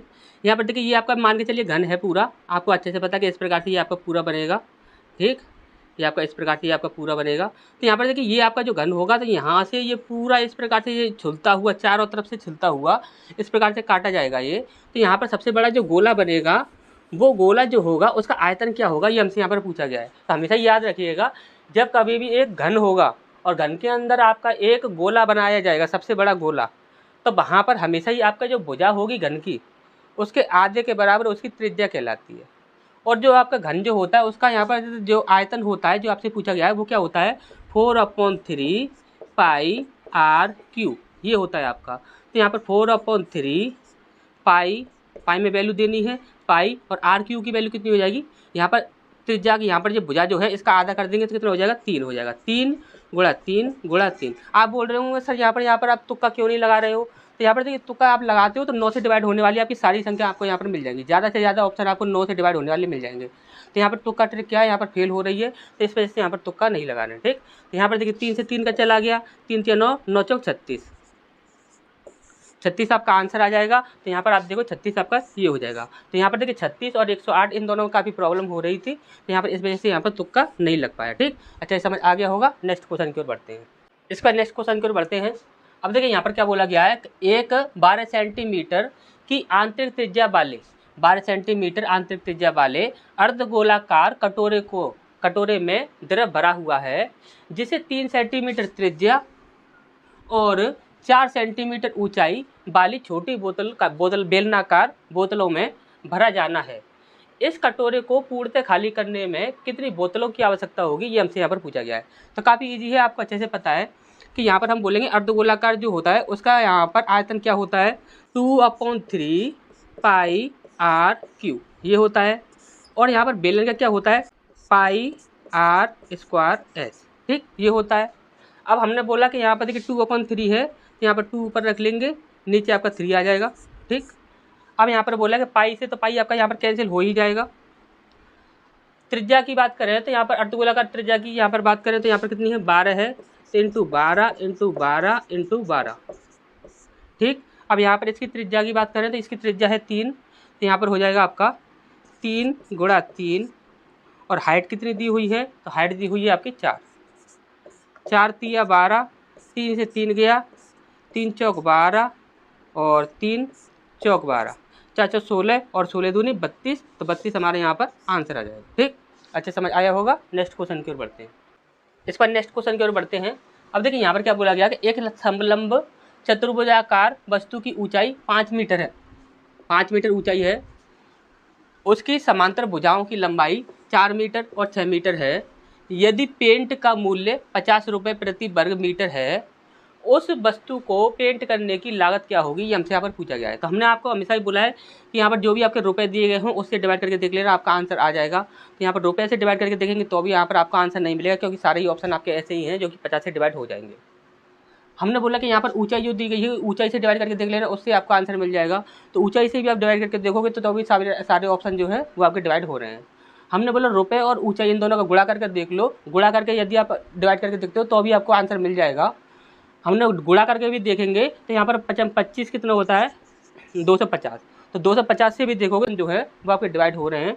तो यहाँ पर क्या होता है कि यहाँ पर हमें सॉल्व ही करना होगा। सॉल्व करेंगे तो क्या होगा, तो यहाँ पर देखिए सॉल्व करना भी काफ़ी ज़्यादा आसान है। यहाँ पर आप देखोगे तो यहाँ पर क्या होगा कि यहाँ पे एक समलंब चतुर्भुज 1/2 इंटू भुजाओं का योग, यानी कि यहाँ पर समांतर भुजाएं जो होंगी ऊपर नीचे वाली, तो उनका योग करना होगा। तो 6 और 4 कितना हो जाएगा, 10 हो जाएगा, इंटू ऊंचाई कितनी है 5, तो यहाँ पर 5 हम यहाँ पर रख देंगे। तो 2 पंजे 10 और 5 25, यानी कि 25 तो आपका यहाँ पर क्षेत्रफल आ गया। कितने के हिसाब से लेना है, 50 रुपये के हिसाब से लेना है। तो 50 से हम यहाँ पर इंटू कर देंगे, 25 पंजे 125 होता है, यानी कि 1250 हमारा कहाँ पर है, यहाँ पर है। तो यही हमारा आंसर हो जाएगा, ठीक। अच्छा, समझ आया होगा। नेक्स्ट क्वेश्चन की ओर बढ़ते हैं। इसका नेक्स्ट क्वेश्चन की ओर बढ़ते हैं।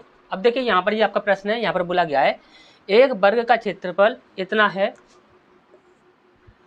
एक आयत की चौड़ाई और लंबाई का अनुपात ज्ञात कीजिए जिसकी लंबाई वर्ग की भुजा की दुगनी है और चौड़ाई जो है 24 सेंटीमीटर कम है। चौड़ाई 24 सेंटीमीटर कम है और भुजा की जो दुगनी है वो क्या है, यहाँ पर आपकी लंबाई क्या है, दुगनी। अब ध्यान से हमारी बात को समझिएगा। हमने बोला कि यहाँ पर ये वर्ग जो है, वर्ग का क्षेत्रफल आपको ये दिया हुआ है, और वहाँ पर आपको सीधा ही यहाँ पर देखिए यहाँ पर कुछ भी नहीं करना है, सीधा आपको ये पता करना था कि यहाँ पर ये जो है ये कितने का स्क्वायर है। तो ये जो है ये आपका जो 64 का स्क्वायर होता है। और यदि आप इस प्रकार से आपको देखिए याद नहीं होंगे, बहुत से ऐसे बच्चे हैं जिनको याद होता ही नहीं है, तो देखिए इसको निकालने का जो तरीका है, तरीका देख लीजिए। जैसे कि हम यहाँ पर बोले हैं कि यहाँ पर 4096 है। अब यहाँ पर हमने बोला कि 96 जो है इसे हम देखें तो यहाँ पर 6 इकाई अंक है, तो 6 इकाई अंक किससे बनता है? एक तो आपका 4 से बन जाता है, 4 का स्क्वायर करोगे तो 4 चौक 16 यानी 6 इकाई अंक बनेगा। और यहाँ पर आप देखोगे तो 6 का स्क्वायर करते हो तो 6 चंग 36, तब आपका यहाँ पर 6 इकाई अंक बनता है। ठीक, अब यहाँ पर हमने बोला कि यहाँ पर ये दो वाली जो ऊपर वाली ये दो संख्या और ले लो, ये पहले वाली हमने बोला इनका कोई ऐसा नंबर देखो जिसका स्क्वायर इससे ऊपर ना जाए, नीचे ही रहे। ठीक, तो हमने बोला कि यहाँ पर हम देखते हैं 6 का स्क्वायर करेंगे तो 6 चंग 36 हो जाएगा, इससे कम है। और 7 का स्क्वायर करेंगे 7 7 49, इससे ज़्यादा हो रहा है, यानी कि यहाँ पर हमारी 6 संख्या आपकी आने वाली है। अब हमने बोला कि यहाँ पर ये कितना है? 64 है। तो 64 है तो इसे हम 60 मान के चलेंगे, और 60 का यदि हम स्क्वायर करते हैं तो कितना हो जाता है? 3600। और ये आपका ऊपर जा रहा है तो यहाँ पर इसे हम 70 मान के चलेंगे, तो 70 का स्क्वायर का यदि हम करते हैं तो कितना हो जाता है? 4900। अब यहाँ पर हमने देखा कि ये वाली जो संख्या है कि इसके ज़्यादा पास है या इसके ज़्यादा पास है। तो आप यहाँ पर देखोगे कि ये जो संख्या है ये इसके ज़्यादा पास है। यदि ये संख्या जो है इसके ज़्यादा पास है, इससे दूर है, तो यहाँ पर हमारा 64 ही आंसर होगा। ठीक, तो यहाँ पर ये स्क्वायर किसका हो जाएगा? 64 का हो जाएगा। इस प्रकार से आप निकाल सकते हो। और आपकी काफ़ी और भी आपके ऐसे तरीके हैं जिससे आप आराम से पता लगा सकते हो कि ये स्क्वायर रूट किसका है या क्यूब रूट किसका है, तो आप आराम से पता लगा सकते हो। तो भुजा क्या हो जाएगी? भुजा हो जाएगी आपकी 64। अब आपको अच्छे से पता है कि यहाँ पर भुजा आपकी यदि 64 हो रही है, क्योंकि यहाँ पे ए स्क्वायर बराबर इतना है, तो ए की लंबाई कितनी हो जाएगी? 64 हो जाएगी। यदि 64 बन रहा है तो उसने लंबाई और चौड़ाई के बारे में बात की है। लंबाई के बारे में क्या बोला है कि लंबाई जो है वह दुगनी है, किससे? भुजा से, यानी कि वर्ग की जो भुजा है उससे दुगनी है। तो यहाँ पर 4 दूनी 8 और 6 दूनी 12। ठीक, अब यहाँ पर उसने बोला है कि यहाँ पर चौड़ाई जो है वह 24 सेंटीमीटर कम है। 24 सेंटीमीटर कम करेंगे तो यहाँ पर 0 आ जाएगा, और यहाँ पर 2 कम करेंगे तो यहाँ पर 4 आ जाएगा। ठीक, अब यहाँ पर देखिए 4 से कट जाएगा तो 4 दारी 40, 4 तिया 12 और 4 दूनी 8। और इसे हम काट देते हैं, यहाँ पर 2 से काट देते हैं, 2 पंजे 10, 16 दूनी 32, यानी कि 16 और 5 यहाँ पर हमारा रेशियो बन रहा है। तो 16 5 कहाँ पर है? तो देखिए 16 5 आपका यहाँ पर है। यहाँ पर बोला गया था, क्या बोला गया था कि चौड़ाई और लंबाई का अनुपात क्या होगा? तो चौड़ाई यहाँ पर 5 है और लंबाई क्या है? 16 है। ठीक, अच्छे समझ आया होगा। नेक्स्ट क्वेश्चन की ओर बढ़ते हैं। इस पर नेक्स्ट क्वेश्चन की ओर बढ़ते हैं। अब देखिए यहाँ पर ये प्रश्न है, यहाँ पर बोला गया कि एक कार्यालय के फर्श के आयाम 5 मीटर गुणा 3 मीटर हैं। दीवारों को पेंट करने की लागत 60 रुपये मीटर स्क्वायर है। दर से 8640 रुपये है। कमरे की ऊंचाई क्या होगी? ये हमसे यहाँ पर पूछा गया है। ठीक, अब यहाँ पे देखिए ये प्रश्न भी है, काफ़ी रिपीट करता है, ध्यान से समझिएगा इसे, और आपको अच्छे से पता होगा इसे कैसे सॉल्व करना है। यहाँ पर हमेशा याद रखिएगा, यहाँ पर बोला गया कि फर्श का आयाम, यदि फर्श के आयाम बोला गया है तो यहाँ पर ये आपकी लंबाई होगी और ये आपकी चौड़ाई होगी। हमेशा याद रखिएगा इस बात को। ठीक, अब आपको अच्छे से पता कि लंबाई चौड़ाई ये है आपकी। हमेशा याद रखिएगा जितने रुपए का खर्चा आ रहा है और जितने रुपए की लागत से आ रहा है, उससे यदि आप उसे डिवाइड कर देते हो तो प्रश्न में जो कुछ भी बोला जा रहा होगा, यानी कि यदि क्षेत्रफल की बात की जा रही होगी तो आपको क्षेत्रफल मिल जाएगा, यदि आपको परिमाप की बात की जा रही होगी तो आपको परिमाप मिल जाएगा। अब यहाँ पर बोला गया कि दीवारों को पेंट करने की लागत, यदि दीवारों को पेंट करने की लागत बोली जा रही है तो यानी कि दीवारों का यहाँ पर क्षेत्रफल बोला जा रहा है। तो यहाँ पर हमें क्षेत्रफल मिल जाएगा। तो क्षेत्रफल की बात करें तो क्षेत्रफल कितना हो जाएगा? तो क्षेत्रफल आपका यहाँ पर हो जाएगा 60 से सीधा ये इसे डिवाइड कर देंगे तो 0 से 0 गया, तो 6 कम 6, यहाँ पर 2 बचा, 6 चौक 24, यहाँ पर 2 बचा, 6 चौक 24। ठीक, कितना आ गया आपका? 144। अब 144 आपका यहाँ पर क्षेत्रफल हो गया। अब यहाँ पर बोला गया था कमरे की ऊंचाई क्या होगी। तो यहाँ पर कमरे की यदि हम ऊंचाई की बात करें तो आपको चारों दीवारों का क्षेत्रफल आपको अच्छे से पता ही होगा, जैसे पृष्ठीय क्षेत्रफल बोला जाता है, जो उसे ही हम यहाँ पर चारों दीवारों का क्षेत्रफल बोलते हैं। तो पृष्ठीय क्षेत्रफल का जो फॉर्मूला होता है वो क्या होता है आपका? 2L + B × H। ठीक, ये आपका फॉर्मूला होता है। तो हमने बोला कि यहाँ पर क्षेत्रफल कितना है? 144। 2 × L + B हो जाएगा, यानी कि 5 और 3 8 हो जाएगा। तो यहाँ पर कितना आ गया आपका? × 8 आ गया। हाइट कितनी दी है? तो हाइट हमसे यहाँ पर पूछी गई है। ठीक। अब यहाँ पर हम देखते हैं तो यहाँ पर देखिए 8 एकम 8 हो जाएगा, यहाँ पर कितना बचेगा 6 बचेगा, तो 8 8 64 हो जाएगा। ठीक। अब इसका देखेंगे 2 से काटेंगे, 2 नाम 18 हो जाएगा। अब यहाँ पर देखेंगे तो 9 हमारा कहाँ पर है, तो 9 हमारा यहाँ पर है, तो 9 हमारी यहाँ पर ऊंचाई हो जाएगी। ठीक। अच्छा, समझ आया होगा। नेक्स्ट क्वेश्चन की ओर बढ़ते हैं। इस पर नेक्स्ट क्वेश्चन की ओर बढ़ते हैं। अब देखिए यहाँ पर क्या बोला गया है, एक शंकु के ठोस छिन्नक की ऊंचाई 8 सेंटीमीटर है, ऊंचाई 8 सेंटीमीटर है। यदि इसके निचले और ऊपरी सिरों की त्रिज्याएं क्रमशः 3 सेंटीमीटर और 9 सेंटीमीटर हैं, तो इसकी तिर्यक ऊंचाई क्या होगी, ये हमसे यहाँ पर पूछा गया है। यदि छिन्नक के बारे में यदि किसी को ना पता हो तो हम आपको बता देते हैं। देखिए छिन्नक क्या होता है, देखिए जैसे कि आपका ये शंकु, तो ये आपका ये पूरा होता है, शंकु ये आपका पूरा होता है, और यदि शंकु का ये वाला हिस्सा काट दिया जाए, जैसे कि इतना हिस्सा हमने यहाँ पर काट दिया, तो ये क्या बन गया, तो ये शंकु की छिन्नक हो गई। इस प्रकार से ये आपका छिन्नक बन गया। अब यहाँ पर त्रिज्या क्या दी हुई है, यहाँ से यदि हम यहाँ पर मानते हैं तो ये आपकी 3 दी हुई है, यहाँ से यदि हम यहाँ पर मानते हैं तो ये आपकी 9 दी हुई है। अब ध्यान से समझिएगा, यहाँ पर बोला गया कि ऊंचाई जो है, यानी कि यहाँ से यहाँ तक की जो लंबाई है वो कितनी है, 8 है। हमने बोला कि यहाँ पर हमसे तिर्यक लंबाई पूछी गई है। और शंकु में हमेशा याद रखिएगा, जब कभी भी शंकु का प्रश्न आपको सॉल्व करना है तो आपको ट्रिपलेट याद होनी चाहिए, ट्रिपलेट याद होनी चाहिए। और समकोण त्रिभुज जो होता है वह हमेशा ही शंकु में काम करता है, शंकु में हमेशा ही समकोण त्रिभुज काम करता है। हमने बोला कि यहाँ पर हमें ये वाली लंबाई पूछी गई है, ये वाली। अब ये वाली लंबाई आपसे यहाँ पर पूछी गई है, तो यहाँ पर आप ऐसा कीजिए कि यहाँ पर एक लंब डाल दीजिए। यदि आपने यहाँ पर लंब डाल दिया तो यहाँ पर एक ये 90 डिग्री का एक यहाँ पर ये समकोण त्रिभुज बन गया। अब ये समकोण त्रिभुज बन गया, आपको अच्छे से पता है कि यदि यहाँ से यहाँ तक की भुजा 8 है तो ये भी आपकी 8 हो जाएगी। और हमने बोला कि यहाँ से यहाँ तक आपका 3 है, यहाँ से यहाँ तक आपका 3 है, तो यहाँ पर ये कितना बच जाएगा, ये आपका 6 बच जाएगा। आपको अच्छे से पता है कि 3 4 5 की एक ट्रिपलेट होती है। हमने बोला कि यदि 3 में इंटू करेंगे 2 से तो 3 दूनी 6 बनेगा, 4 में यदि हम 2 से इंटू करेंगे तो 4 दूनी 8 बनेगा, 5 में यदि हम 2 से इंटू करते हैं कितना बन जाएगा, 10 बन जाएगा। 6 बन रहा है, 8 बन रहा है, 10 रह गया, तो 10 हमारा यहाँ पर आंसर हो जाएगा। अच्छा, ये समझ आया होगा। नेक्स्ट क्वेश्चन की ओर बढ़ते हैं। इस पर नेक्स्ट क्वेश्चन की ओर बढ़ते हैं। अब देखिए यहाँ पर बोला गया है कि एक बंद बेलन के आधार की त्रिज्या और ऊंचाई का अनुपात क्रमशः 1:3 है। यदि इनका वक्र पृष्ठीय क्षेत्रफल इतना दिया हुआ है तो कुल पृष्ठीय क्षेत्रफल क्या होगा, ये हमसे यहाँ पर पूछा गया है। ठीक। तो यहाँ पर भी आपके ऑप्शंस फंस रहे हैं, इसलिए यहाँ पर तुक्का नहीं लगा सकते। तो देखिए यहाँ पर क्या होगा कि यहाँ पर देखिए आपको अच्छे से पता होना चाहिए कि बेलन का जो वक्र पृष्ठीय क्षेत्रफल होता है वो होता है आपका 2πr/h। 2πr/h की वैल्यू कितनी दी हुई है, यहाँ पर आपकी 924। ठीक। यहाँ पर देखेंगे 2 × 22/7 इंटू आर और एच की वैल्यू कितनी दी हुई है, तो आर और एच की वैल्यू दी हुई है आपकी, ये 3 है, ये 1 है, तो यहाँ पर हो जाएगा 3x × x। तो यानी कि कितना हो जाएगा, देखिए 3x × x। इस प्रकार से रख लेते हैं, यहाँ पर आप कंफ्यूज ना हो जाए, क्योंकि यहाँ पर आपका क्या होगा कि यहाँ पर 3x² हो जाएगा। हम डायरेक्ट रख देंगे तो आप कंफ्यूज भी हो सकते हो, तो इसलिए हम यहाँ पर क्या रख देते हैं, ऐसे ही रख देते हैं 3x × x। ठीक। अब यहाँ पर ध्यान से देखिएगा, हमने बोला कि यहाँ पर 11 दूनी 22, 11 8 88, 89 90, यानी कि 2 2 4, यानी 11 चौक 44। ठीक। अब यहाँ पर हम 2 लें तो 2 दूनी 4 होता है, 4 से देखें तो 4 दूनी 8 और 4 एकम 4, 3 से काटें 3 7 21, यानी कि x² की जो वैल्यू आ रही है वो कितनी आ रही है, 7 × 7, तो यानी कि x की वैल्यू कितनी हो जाएगी, आपकी 7 हो जाएगी।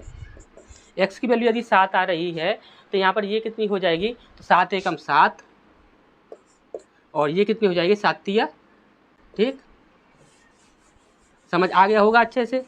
अब यहाँ पर देखें, यहाँ पर क्या पूछा गया था, कुल पृष्ठीय क्षेत्रफल क्या होगा, तो कुल पृष्ठीय क्षेत्रफल क्या होता है, 2πr ब्रैकेट में r + h, ये आपका कुल पृष्ठीय क्षेत्रफल होता है।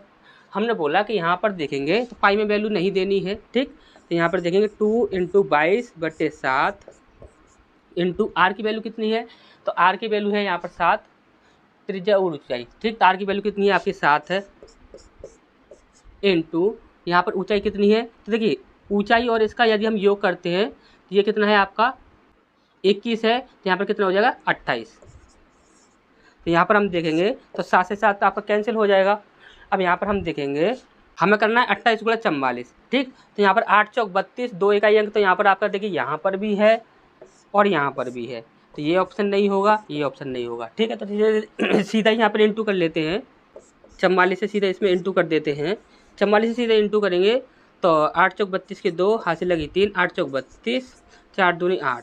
ठीक, 38 39 40 और 3 43 की 3 हासिल लगी आपकी 4, 4 दूनी 8, 9 10 11 12, कितना हो जाएगा 12 32 हो जाएगा। तो 12 32 कहाँ पर है, तो 12 32 आपका यहाँ पर है, तो ये आपका आंसर हो जाएगा। ठीक, तो नेक्स्ट क्वेश्चन की ओर बढ़ते हैं। इसके बाद नेक्स्ट क्वेश्चन की ओर बढ़ते हैं। देखिए ये भी आपका लेटेस्ट आपका 2024 में ही पूछा हुआ प्रश्न है आरआरबी का।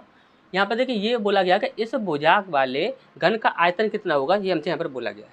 तो आपको अच्छे से पता है कि घन का आयतन जो होता है वो आपका कि यहाँ पर क्या होता है कि जो भी आपकी भुजा होती है उसका क्यूब करना होता है। यदि क्यूब करोगे तो 6 का क्यूब हो जाएगा। 6 का क्यूब कितना होता है, 216 होता है। तो यानी कि ये आंसर नहीं होगा और ये आंसर नहीं होगा। इसके बाद हमने बोला कि यहाँ पर यदि हम क्यू करते हैं तो एक्स और वाई का तो क्यू हो जाएगा, लेकिन यहाँ पर जेड जो है यहाँ पर पावर 2 लगी हुई है, तो यहाँ पर 3 का हम 2 में इंटू करेंगे, कितना हो जाएगा 3 दूनी 6, 6 हो जाएगा। यानी कि जेड की पावर आपकी 6 होनी चाहिए। जेड की पावर यहाँ पर 3 है तो ये हमारा आंसर होगा नहीं। यहाँ पर जेड की पावर 6 है तो यही हमारा आंसर होगा। यानी कि यहाँ पर आप देखोगे तो 6 का क्यू 216, एक्स का क्यू, वाई का क्यू और जेड की पावर आपकी 2 लगी हुई है तो 3 दूनी 6।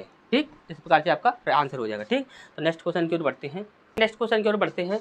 अब देखिए यहाँ पर ये आपका प्रश्न पूछा गया है, एक आयत के विकर्ण को भुजा मानते हुए उस पर बने वर्ग का क्षेत्रफल आयत के क्षेत्रफल से इतना अधिक है। वर्ग का जो क्षेत्रफल है वह आयत के क्षेत्रफल से, क्या बोला गया, उस पर बने वर्ग का क्षेत्रफल आयत के क्षेत्रफल से, वर्ग का क्षेत्रफल बड़ा है किससे, आयत से।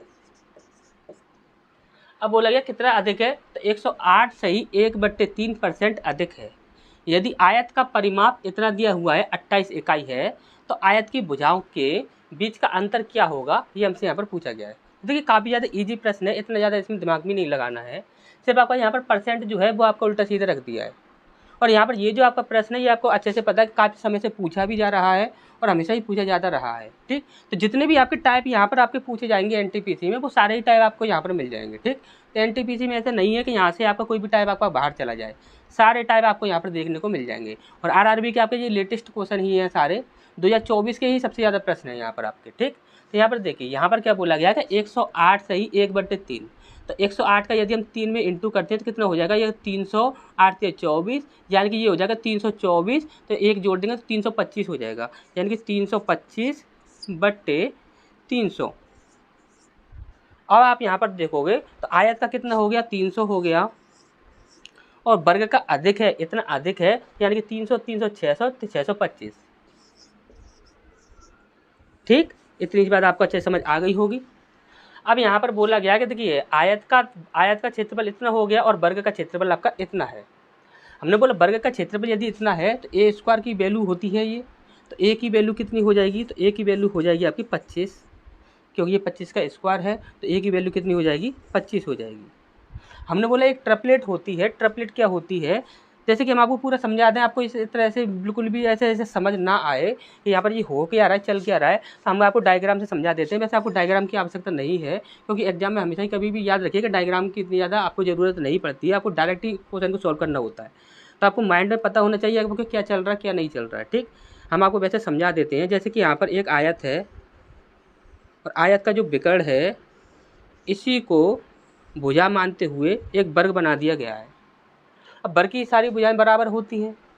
हमने बोला कि यहाँ पर ए की वैल्यू आपकी यदि 25 है, यदि आपकी ये आपकी वर्ग की भुजा सारी यहाँ पर 25 25 हो जाएंगी सारी, ये भी आपका 25 हो जाएगा। तो यहाँ पर वर्ग की भुजा यदि 25 हो जाएगी तो यहाँ पर आयत जो है इसका विकर्ण जो होगा वो कितना हो जाएगा, आपका 25 हो जाएगा। ठीक, अच्छा समझ आ गया होगा अब तक। तो यहाँ पर आयत जो है उसका विकर्ण कितना हो गया, 25 हो गया। हमने बोला एक ट्रिपलेट होती है 3 4 5 के नाम से, 3 4 5। हमने बोला 5 का गुणा 5 में करते हैं तो 25 बनता है। 4 का गुणा यदि हम 5 में करते हैं तो 4 पंजे 20 बनता है। यदि 3 का गुणा यदि हम 5 में करते हैं तो 15 बनता है। तो आप यहाँ पर बोल सकते हो कि यहाँ पर ये तो आपका 25 हो गया और ये आपका लंबाई जो है वह 20 हो जाएगी और चौड़ाई जो है वह आपकी 15 हो जाएगी। आप बोले सर यही ट्रिपलेट लगेगी, ऐसा कैसे हम बोल सकते हैं कि यहाँ पर यही ट्रिपलेट लगेगी। तो आप यहाँ पर देखिए यहाँ पर चेक भी कर सकते हो।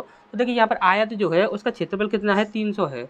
तो यहाँ पर देखिए लंबाई गुणा चौड़ाई यदि हम करते हैं तो 15 दूनी 30, यानी कि 300 आपका बन रहा है। यानी कि ये हमारा बिल्कुल सही है। ठीक, तो यहाँ पर हम ये कह सकते हैं कि ये आपका आयत है इस प्रकार से। अब यहाँ पर हमसे बोला क्या गया है, तो यहाँ पर हमसे बोला गया है तो आयत की भुजाओं के बीच का अंतर क्या होगा ये हमें यहाँ पर बताना है। तो आयत की भुजाओं के बीच का अंतर कितना है, यहाँ पर आपका 20 और 15 का अंतर करेंगे तो कितना आ जाएगा, 5 आ जाएगा। ठीक, अब आप बोले सर 5 तो ऑप्शन में नहीं है, नहीं 5 ऑप्शन में नहीं मिलेगा आपको देखिए यहाँ पर करना क्या होगा। उसने बोला है कि यदि आयत का परिमाप आपका 28 इकाई है, यहाँ पर से आपका क्वेश्चन सॉल्व होगा। तो यदि आयत का परिमाप आपका 28 इकाई है तो 20 दूनी 40 और 15 दूनी 30, कितना हो गया आपका 70 हो गया। यानी कि 70 की वैल्यू आपकी दी हुई है, 70 की वैल्यू दी हुई है आपकी 28, और यहाँ पर 1 की वैल्यू निकालेंगे तो कितना हो जाएगा 28/70, और यहाँ पर हमें 5 की वैल्यू निकालनी होगी तो 5 की वैल्यू निकालेंगे तो 28/70 गुणा 5, हमारे यहाँ पर आंसर इस प्रकार से मिलेगा। ठीक, तो यहाँ पर हम बोलेंगे, तो यहाँ पर देखिए 5 एकम 5, 6 7 2 बचा, 5 चौक 20 और 14 दूनी 28, यानी कि यहाँ पर हमारा 2 आंसर हो जाएगा। ठीक, अच्छा समझ आया होगा आपको क्या करना होगा। तो देखिए ये प्रश्न जो है यहाँ पर जो है आयत का विकर्ण लेकर या तो आपका यहाँ पर भुजा बना देगा, वर्ग बना देगा, या फिर आपका वर्ग का विकर्ण लेकर आयत बना देगा। तो इस प्रकार से ये आपको क्वेश्चन पूछा ही आता है। ठीक, ये किस प्रकार से करना है, कैसे करना है, ध्यान से आपको समझ लेना है। ठीक, तो नेक्स्ट क्वेश्चन की ओर बढ़ते हैं। इसके बाद नेक्स्ट क्वेश्चन की ओर बढ़ते हैं। देखिए काफ़ी अच्छा प्रश्न है आपका ये आपका यहाँ पर 2024 में ही आपका लेटेस्ट क्वेश्चन पूछा गया था, और ये आपका काफ़ी अच्छा प्रश्न है, ये इसके आने की संभावना काफ़ी अच्छी रहती है। ठीक, तो यहाँ पर देखिए, यहाँ पर बोला गया है कि 1.5 मीटर इंटू 1.25 मीटर आयाम वाले एक आयताकार पाइप के माध्यम से 200 मीटर इंटू 150 मीटर आयाम वाली टंकी में 20 किलोमीटर प्रति हावर की चाल से पानी भरा जाता है। कितने समय में, मिनट में समय पूछा गया है, तो मिनट में पानी के स्तर में 2 मीटर की वृद्धि होगी। अब देखिए यहाँ पर आपका सीधा ही एक फॉर्मूला लगता है। वो फॉर्मूला क्या होता है कि यहाँ पर होता है आपका आयतन बराबर चाल गुणा क्षेत्रफल गुणा समय। हमसे यहाँ पर समय पूछा गया है, तो यहाँ पर देखिए आयतन जो होगा वह टंकी का आयतन कितना है आपका, यहाँ 200 गुणा 150। अब इसके बाद यहाँ पर देखेंगे तो चाल कितनी है आपकी 20 किलोमीटर प्रति हावर। तो यहाँ पर 20 किलोमीटर प्रति हावर ऐसे मीटर प्रति सेकंड में चेंज करना होगा, तो 5/18 से हम यहाँ पर इंटू कर देंगे। अब इसके बाद यहाँ पर बोला कि क्षेत्रफल क्या हो जाएगा, तो क्षेत्रफल आपका 1.5 यानी कि ये हो जाएगा 5 तिया 15 और 5 दूनी 10। इसके बाद यहाँ पर हम देखेंगे तो ये कितना है आपका 1.25 यानी कि 25 पंजे 125 और 25 चौक 100। ठीक, इतना हो जाएगा। अब यहाँ पर हमें समय रखना है, यानी कि समय तो हमसे यहाँ पर पूछा गया है, तो यहाँ पर टाइम हमें यहाँ पर निकालना होगा। अब इसके बाद यदि हम बात करें तो यहाँ पर और क्या बोला गया है, तो मिनट में हमें आंसर देना है। ठीक, क्या करना है, मिनट में हमें आंसर देना है, और यहाँ पर जो समय निकलेगा वह सेकंड में निकलेगा, तो हमें मिनट में देना है। ठीक, और 2 मीटर की वृद्धि होगी, यानी कि 2 मीटर की वृद्धि होगी, तो यानी कि आयतन में 2 मीटर की वृद्धि कर देते हैं। ठीक, अब यहाँ पर हम देखते हैं, कैलकुलेशन करते हैं। तो यहाँ पर देखिए, यहाँ पर 4 से ये चला जाएगा, 4 पंजे 20। ठीक, और यहाँ पर 2 से और कोई यहाँ पर डिवाइड नहीं हो रहा है। ठीक, अब यहाँ पर हम देखें तो 5 गुणा 5 25 हो जाएगा, तो 25 से 25 सट्टे 200 हो जाएगा। ठीक, अब इसके बाद यहाँ पर हम देखें तो 5 से काटते हैं, तो यहाँ पर 5 तिया 15 0, और यहाँ पर 3 से काटते हैं तो ये 10 बार। ठीक, और यहाँ पर कोई डिवाइड हो रहा है, तो यहाँ पर और कोई भी आपका यहाँ पर डिवाइड नहीं हो रहा है, तो यहाँ पर हमारा क्या बच जाएगा, यहाँ पर हमारा बच जाएगा टाइम बराबर हो जाएगा आपका, इसका हम यहाँ पर इसमें इंटू करेंगे, तो यहाँ पर देखेंगे 18 गुणा 2 गुणा 2 गुणा 8 गुणा 10। ठीक, यही हो जाएगा ना, 18 गुणा 2 गुणा 2 गुणा 8 और गुणा 10। ठीक, ये हो जाएगा आपका। अब यहाँ पर हम देखेंगे तो इसे हमें यहाँ पर देखिए मिनट में दिया है, तो यहाँ पर सेकंड में चेंज, यहाँ पर मिनट में चेंज आंसर देना होगा। यहाँ पर 60 से हम यहाँ पर डिवाइड कर देंगे, 1 जीरो से आपका 1 जीरो चला जाएगा, 6 तिया 18 हो जाएगा। अब यहाँ पर देखेंगे तो यहाँ पर देखिए 2 दूनी 4, 4 तिया 12, 12 अट्ठे कितना होता है 96 होता है, यानी कि 96 हमारा यहाँ पर आंसर हो जाएगा। ठीक, अच्छा समझ आया होगा। नेक्स्ट क्वेश्चन की ओर बढ़ते हैं। इस पर नेक्स्ट क्वेश्चन की ओर बढ़ते हैं। अब देखिए यहाँ पर ये आपका प्रश्न पूछा गया है, 7 सेंटीमीटर भुजा वाले एक वर्ग के परिगत वृत्त की परिधि क्या होगी, ये हमसे यहाँ पर पूछा गया है, और यहाँ पर पाई का मान 22/7 का आपके यहाँ पर प्रयोग करना है। ठीक, तो देखिए 11 से डिवाइड होने वाले सारे ही ऑप्शन आपके यहाँ पर मिल रहे हैं, और यहाँ पर देखिए यहाँ पर बोला गया है कि यहाँ पर भुजा कितनी है आपकी 7 सेंटीमीटर है, किसकी, वर्ग की। अब देखिए यदि वर्ग की भुजाई आपकी 7 सेंटीमीटर है तो हमेशा याद रखिएगा वर्ग की भुजाई यदि 7 सेंटीमीटर है और वर्ग के बाहर की ओर यदि परिवृत्त आपका बनाया जा रहा है तो हमेशा ही परिवृत्त की जो त्रिज्या होती है वह हमेशा ही वर्ग की जो विकर्ण होता है उसकी आधी होती है।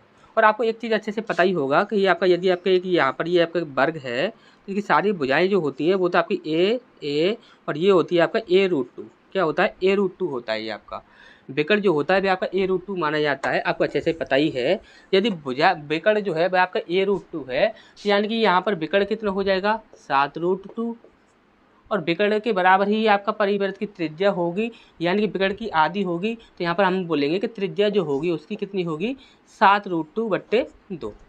ठीक। अब यहाँ पर परिधि पूछी गई है तो परिधि क्या होती है 2 × पाई का मान 22/7 × 7√2/2। अब यहाँ पर हम यदि देखते हैं तो देखिए 7 से तो आपका ये 7 कैंसिल हो जाएगा, 2 से आपका 2 कैंसिल हो जाएगा यानी कितना आ जाएगा 22√2। तो 22√2 कहाँ पर है ये है। ठीक, अच्छे समझ आया होगा। नेक्स्ट क्वेश्चन की ओर बढ़ते हैं। नेक्स्ट क्वेश्चन की ओर बढ़ते हैं। अब देखिए यहाँ पर ये जो आपका प्रश्न है यहाँ पर बोला गया 5 मीटर चौड़ा एक रास्ता 10 मीटर लंबाई और 8 मीटर चौड़ाई 10 मीटर लंबाई और 8 मीटर चौड़ाई वाले आयताकार भूखंड के चारों ओर बाहर की ओर, क्या बोला गया है बाहर की ओर, तो बाहर की ओर बना हुआ है तो पथ का क्षेत्रफल क्या होगा, यानी कि जो बाहर की ओर जो रास्ता बना हुआ है उसका क्षेत्रफल क्या होगा, ये हमसे यहाँ पर पूछा गया है। तो हमेशा याद रखिएगा इसमें आपको कुछ भी ऐसा करने की आवश्यकता नहीं है। वैसे आपका यहाँ पर देखा जाए ना तो हम इकाई अंक से भी कर सकते थे, लेकिन इकाई अंक यहाँ पर आपका सबका 0 बना हुआ है तो यहाँ पर इकाई अंक से आपका नहीं हो पाएगा। यदि आपको कभी भी ऐसा दिखता है कि यदि इकाई अंक जो है वो आपका अलग अलग हो तो वहाँ पर आप क्या कीजिए कि यहाँ पर देखिए रास्ता कितना है आपका, यहाँ पर 5 मीटर का रास्ता है तो हमने बोला कि यहाँ पर एक छोटा आयत होगा और एक आपका बड़ा आयत होगा।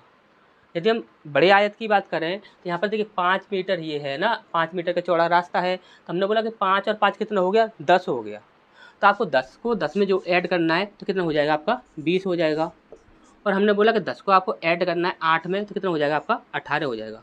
यानी कि बड़े आयत का क्षेत्रफल कितना हो जाएगा 18 दूनी 36 यानी कि 360 हो जाएगा। हमने बोला कि यहाँ पर आप देखोगे तो छोटे का कितना होगा, तो छोटे का 8 गुणा 10 करोगे तो कितना हो जाएगा 80 हो जाएगा। अब 80 को सीधा ही आप इसमें से माइनस कर दोगे तो यहाँ पर आपका आ गया 0 और यहाँ पर आपका आ गया 8 और यहाँ पर आपका आ गया 2। ठीक, तो 280 मीटर स्क्वायर यहाँ पर हमारा आंसर हो जाएगा। अब आप बोलो सर यहाँ पर हम ट्रिक कैसे लगा सकते हैं, तो ट्रिक आप सीधा ही यहाँ पर इस प्रकार से लगा सकते हो। तो यहाँ पर देखिए जो भी आपकी यहाँ पर संख्या दी गई होगी उसमें आपका इसका डबल जोड़ दोगे और उसमें भी आपका उसका डबल जोड़ दोगे। सिर्फ आपको इकाई अंक निकाल लेना है। यहाँ पर इकाई अंक कितना निकलेगा तो यहाँ पर देखिए जैसे कि हम इसमें इंटू करते हैं यहाँ पर हमारे 0 इकाई अंक बनेगा और इसी प्रकार से इसमें हम डायरेक्ट इकाई अंक निकालेंगे तो इसमें आपका 8 का 0 में करेंगे तो यहाँ पर आपका डायरेक्ट 0 इकाई अंक बनेगा। तो यहाँ पर जो भी संख्या होगी उसमें 0 इकाई अंक बना लेना है आपको। फिर इकाई अंक बनाने के बाद उसमें आपको सीधा ही अंतर कर देना है। अंतर बनाने पर जो भी इकाई अंक बनेगा जिस ऑप्शन में होगा भैया आपका आंसर हो जाएगा। ठीक, तो इस प्रकार से आप यहाँ पर कर सकते हो। ठीक, तो अच्छे से ये चीज़ समझ आ गई होगी। अब नेक्स्ट क्वेश्चन की ओर बढ़ते हैं। इसके बाद नेक्स्ट क्वेश्चन की ओर बढ़ते हैं। अब देखिए यहाँ पर क्या बोला गया है, एक वर्ग का क्षेत्रफल एक आयत के क्षेत्रफल के बराबर है। आयत की लंबाई और चौड़ाई का अनुपात 4:1 है। किसका, आयत की लंबाई और चौड़ाई का। यदि वर्ग की प्रत्येक भुजा की लंबाई 8 सेंटीमीटर है तो आयत का परिमाप क्या होगा, ये हमसे यहाँ पर पूछा गया है। आपको अच्छे से पता है कि यहाँ पर ए स्क्वायर बराबर यहाँ पर L × B बोला गया है। यहाँ पर ये अब इसकी जो भुजा है वर्ग की जो भुजा है वो कितनी 8 सेंटीमीटर है तो यानी कि इसका क्षेत्रफल कितना हो जाएगा 8 × 8 हो जाएगा। ठीक, अब यहाँ पर इसका लंबाई और चौड़ाई का यहाँ पर अनुपात दिया गया है यानी कि ये हो जाएगा आपका 4x × x। इस प्रकार से हम यहाँ पर मान लेते हैं। हमने बोला कि 4 से इसे डिवाइड करते हैं तो 4 दूनी 8 और 8 दूनी 16 यानी कि x की वैल्यू कितनी हो जाएगी 4, क्योंकि 16 जो होता है वह 4 का स्क्वायर होता है। तब हमें यहाँ पर x की वैल्यू मिल गई है, यहाँ पर 4 मिल गई है तो यहाँ पर इसकी लंबाई कितनी हो जाएगी 4 चौक 16 और यहाँ पर इसकी चौड़ाई कितनी हो जाएगी 4 हो जाएगी। और परिमाप हमसे यहाँ पर पूछा गया है और परिमाप हमसे पूछा गया तो हम क्या करेंगे 16 दूनी 32 4 दूनी 8 32 और 8 कितना होता है 40 हो जाता है। ठीक, अच्छे समझ आया होगा। नेक्स्ट क्वेश्चन की ओर बढ़ते हैं। इस पर नेक्स्ट क्वेश्चन की ओर बढ़ते हैं। अब देखिए ये भी आपका एक लेटेस्ट पूछा हुआ प्रश्न है, 24 में ही पूछा हुआ है। यहाँ पर बोला गया किसी घनाभ का आयतन इतना है तो इसके संभावित आयाम क्या होंगे, ये हमसे यहाँ पर पूछा गया है। तो आपको अच्छे से दिख रहा होगा यहाँ पर क्या है आपका a² - b² वाला फॉर्मूला लग रहा है। जहाँ कहीं भी आपको ए स्क्वायर माइनस बी स्क्वायर वाला फॉर्मूला दिखेगा, यानी कि एक ब्रैकेट में ए प्लस बी, दूसरे ब्रैकेट में ए माइनस बी, जहाँ कहीं भी दिखेगा वही आपका आंसर होगा। तो यहाँ पर आपका यहाँ पर नहीं दिख रहा है, यहाँ पर नहीं दिख रहा है, यहाँ पर नहीं दिख रहा है, यहाँ पर दिख रहा है, तो यही हमारा आंसर हो जाएगा। अब आप बोलो सर ये कैसे होगा, तो ध्यान से समझिएगा। जैसे कि हम यहाँ पर बोल रहे हैं कि यदि आपको समझ ना आया हो तो पूरी तरह से तो अच्छे तरह से समझा देते हैं। जैसे कि हमने बोला कि ये कितना है यहाँ पर 3x² माइनस 27 है। हमने बोला कि इसमें से हम क्या करते हैं कि यहाँ पर 3 को कॉमन ले लेते हैं, तो यहाँ पर कितना हो जाएगा, 3 कॉमन ले लिया, यहाँ पर हो जाएगा आपका x² माइनस ये कितना हो जाएगा 9 हो जाएगा। ठीक, अब आप बोलो सर यहाँ पर इसे हम क्या लिख सकते हैं, तो कि ये तो आपका ए यानी कि x² है, और यहाँ पर हम इसे लिख सकते हैं 3 का स्क्वायर। तो यानी कि यहाँ पर आपका ये तो आपका यहाँ पर आ गया 3, और ये आपका a² माइनस b² हम कैसे लिख सकते हैं, एक ब्रैकेट में a प्लस बी और दूसरे ब्रैकेट में a माइनस बी। तो वही आपका यहाँ पर बन रहा है, तो वही आपको यहाँ पर पूछा गया था, और कुछ भी ऐसा यहाँ पर था नहीं। ठीक, अच्छा समझ आगे होगा। नेक्स्ट क्वेश्चन की ओर बढ़ते हैं। नेक्स्ट क्वेश्चन की ओर बढ़ते हैं। अब देखिए ये आपका प्रश्न पूछा गया है, ये भी आपका लेटेस्ट 2024 में ही पूछा गया है। एक आयत की भुजाएं 8:10 के अनुपात में है और उसका परिमाप 90 सेंटीमीटर है। इस आयत का क्षेत्रफल क्या होगा, ये हमसे यहाँ पर पूछा गया है। हमेशा याद रखिएगा जब कभी भी आपको रेशियो में वैल्यू दी जाए तो हमेशा ये रेशियो को हमेशा ही फाइनल रेशियो में ही बनाना होता है। तो यहाँ पर आप देखोगे तो यहाँ पर आपका ये कितना है 8 है और ये आपका 10 है, तो ये आपका 8 और 10 नहीं होगा, रेशियो में हमेशा ही क्या होगा, ये आपका यहाँ पर 4 और ये आपका 5 होगा। ठीक, ये चीज़ आपको याद रखनी है हमेशा ही। तो हमने बोला कि यहाँ पर देखिए एक आयत की भुजाओं की यहाँ पर क्या हुआ है कि यहाँ पर रेशियो दिया हुआ है। अब यहाँ पर बोला गया उसका परिमाप इतना है, तो आयत का यहाँ पर क्षेत्रफल क्या होगा। तो यहाँ पर आप देखोगे तो यहाँ पर देखिए 5x और 4x कितना हो जाएगा, 5 और 4 9x, यानी कि 9x इंटू 2 इक्वल टू कितना हो जाएगा आपका 90 हो जाएगा। ठीक, यहाँ पर देखिए फॉर्मूला आप डायरेक्टली पुट करते हो, उसमें करते हो, तो फिर इस प्रकार से आपको नहीं करना है। आपको अच्छे से पता है 2 यहाँ पर दोनों भुजाओं की लंबाई का योग और यहाँ पर बराबर परिमाप ये होता है आपका। तो सीधे यहाँ पर अगर 9x कर दिया हमने, यहाँ पर इसे 2 रख दिया, 2 से काटा यहाँ पर 45 बार, और यहाँ पर 9 से काटेंगे तो 9 पंजे 45। ठीक, तो यहाँ पर आपकी लंबाई और चौड़ाई कितना आ जाएगा आपका, यहाँ पर ये आपका लंबाई हो जाएगी, बड़ी होती है तो 5 25 और चौड़ाई हो जाएगी 5 चौक 20। यहाँ पर हमसे पूछा गया परिमाप, तो यानी कि 20 दूनी 40 और 25 दूनी 50, कितना हो जाएगा 50 और 40 90। तो 90 कहाँ पर है, सॉरी यहाँ पर हमें क्षेत्रफल पूछा गया है ना, परिमाप नहीं पूछा गया, क्षेत्रफल पूछा गया है। तो यहाँ पर आपका 40, यहाँ पर सॉरी क्षेत्रफल पूछा गया, तो 25 दूनी 50, 50 0, यानी कि 500 हमारा आंसर हो जाएगा। तो 500 यहाँ पर। ठीक, अच्छे समझ आया होगा। नेक्स्ट क्वेश्चन की ओर बढ़ते हैं। इस पर नेक्स्ट क्वेश्चन की ओर बढ़ते हैं। तो ये काफ़ी ईजी सा प्रश्न है, बहुत ज़्यादा ईजी प्रश्न है, और ये आपका 2021 में पूछा गया था NTPC में। देखिए यहाँ पर बोला गया है यदि 8 सेंटीमीटर की भुजा वाले घन को छोटे घनों में विभाजित किया जाता है, इसमें से प्रत्येक की भुजा 2 सेंटीमीटर है, तो प्रत्येक 2 सेंटीमीटर की भुजा वाले छोटे घनों की कुल संख्या कितनी होगी, ये हमसे यहाँ पर पूछी गई है। तो आप देखिए छोटा घन हो या बड़ा घन हो, सबका आयतन क्या होता है, एक क्यू ही होता है।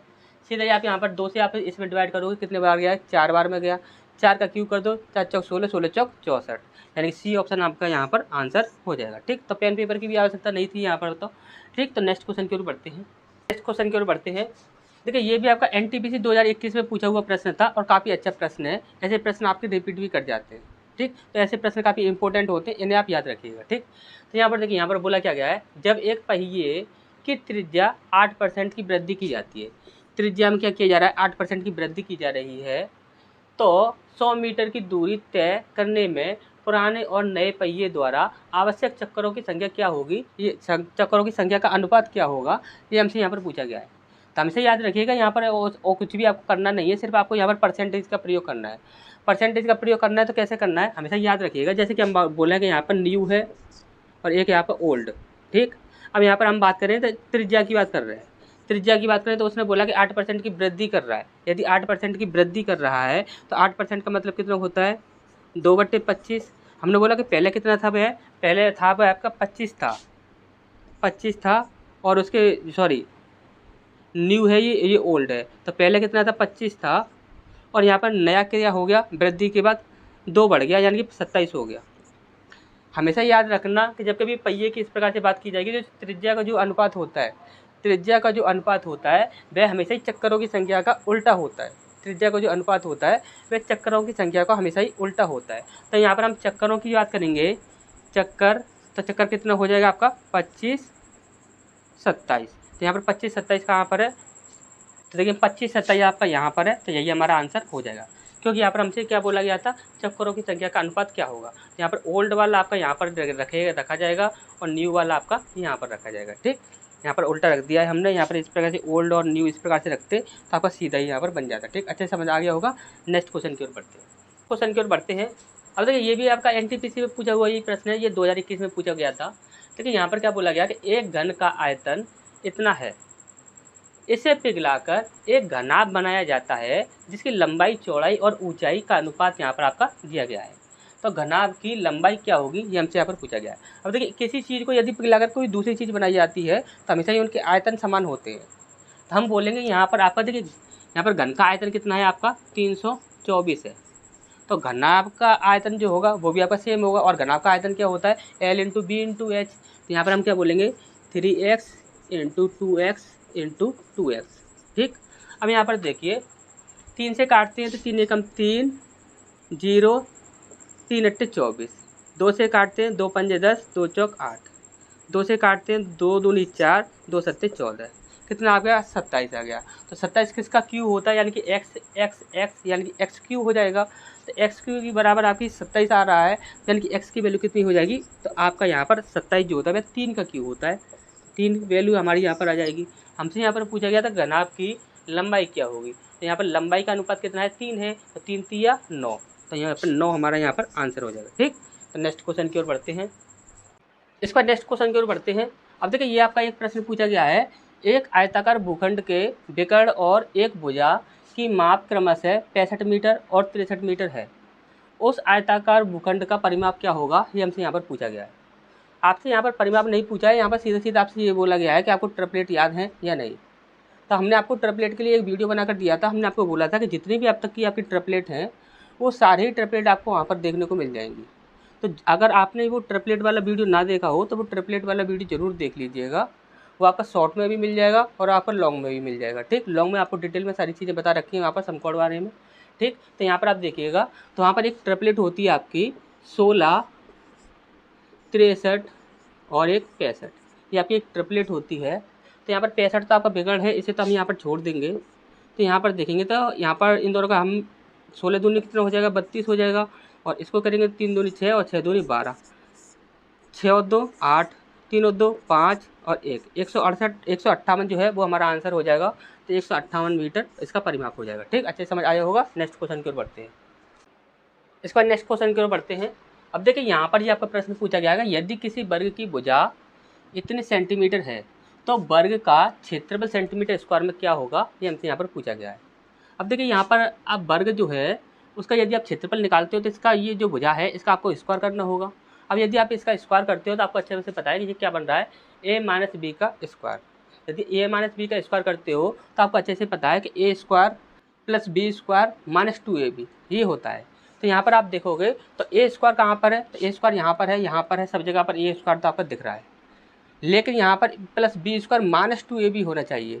तो माइनस 2ab कहाँ पर होगा, तो यहाँ पर देखिए माइनस 2ab यहाँ पर है और यहाँ पर प्लस 2ab है। यहाँ पे ये गलत हो जाएगा। यहाँ पर माइनस 2ab है, यहाँ पर प्लस 2ab है, तो ये गलत हो जाएगा। अब यहाँ पर हमने बोला कि यहाँ पर बी स्क्वायर जो है वह प्लस का होना चाहिए, यानी कि यहाँ पर 88 64 यानी कि 64 जो है वह प्लस का होना चाहिए। यहाँ पर देखोगे तो ये माइनस का है तो ये आपका आंसर होगा नहीं, यहाँ पर प्लस का है तो यही आपका आंसर हो जाएगा।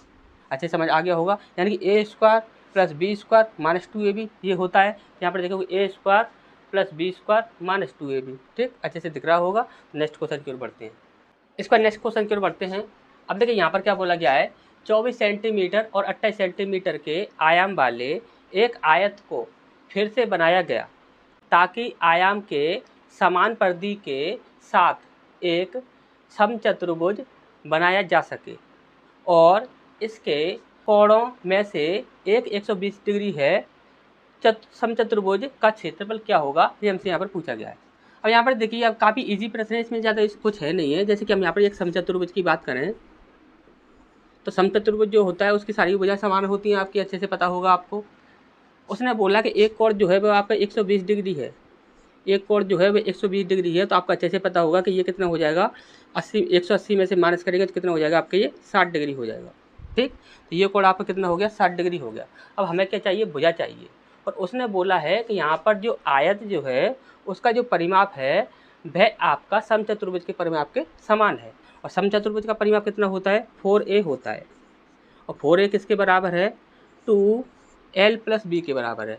तो लंबाई और चौड़ाई का यदि हम इसमें इंटू यहाँ पर योग करते हैं तो हमारा कितना हो जाता है, तो हमारा हो जाता है 8 और 4 2, हासिल लगी 1, और 2 और 2 4 और 1 5। ठीक। 13 चौक 52 होता है।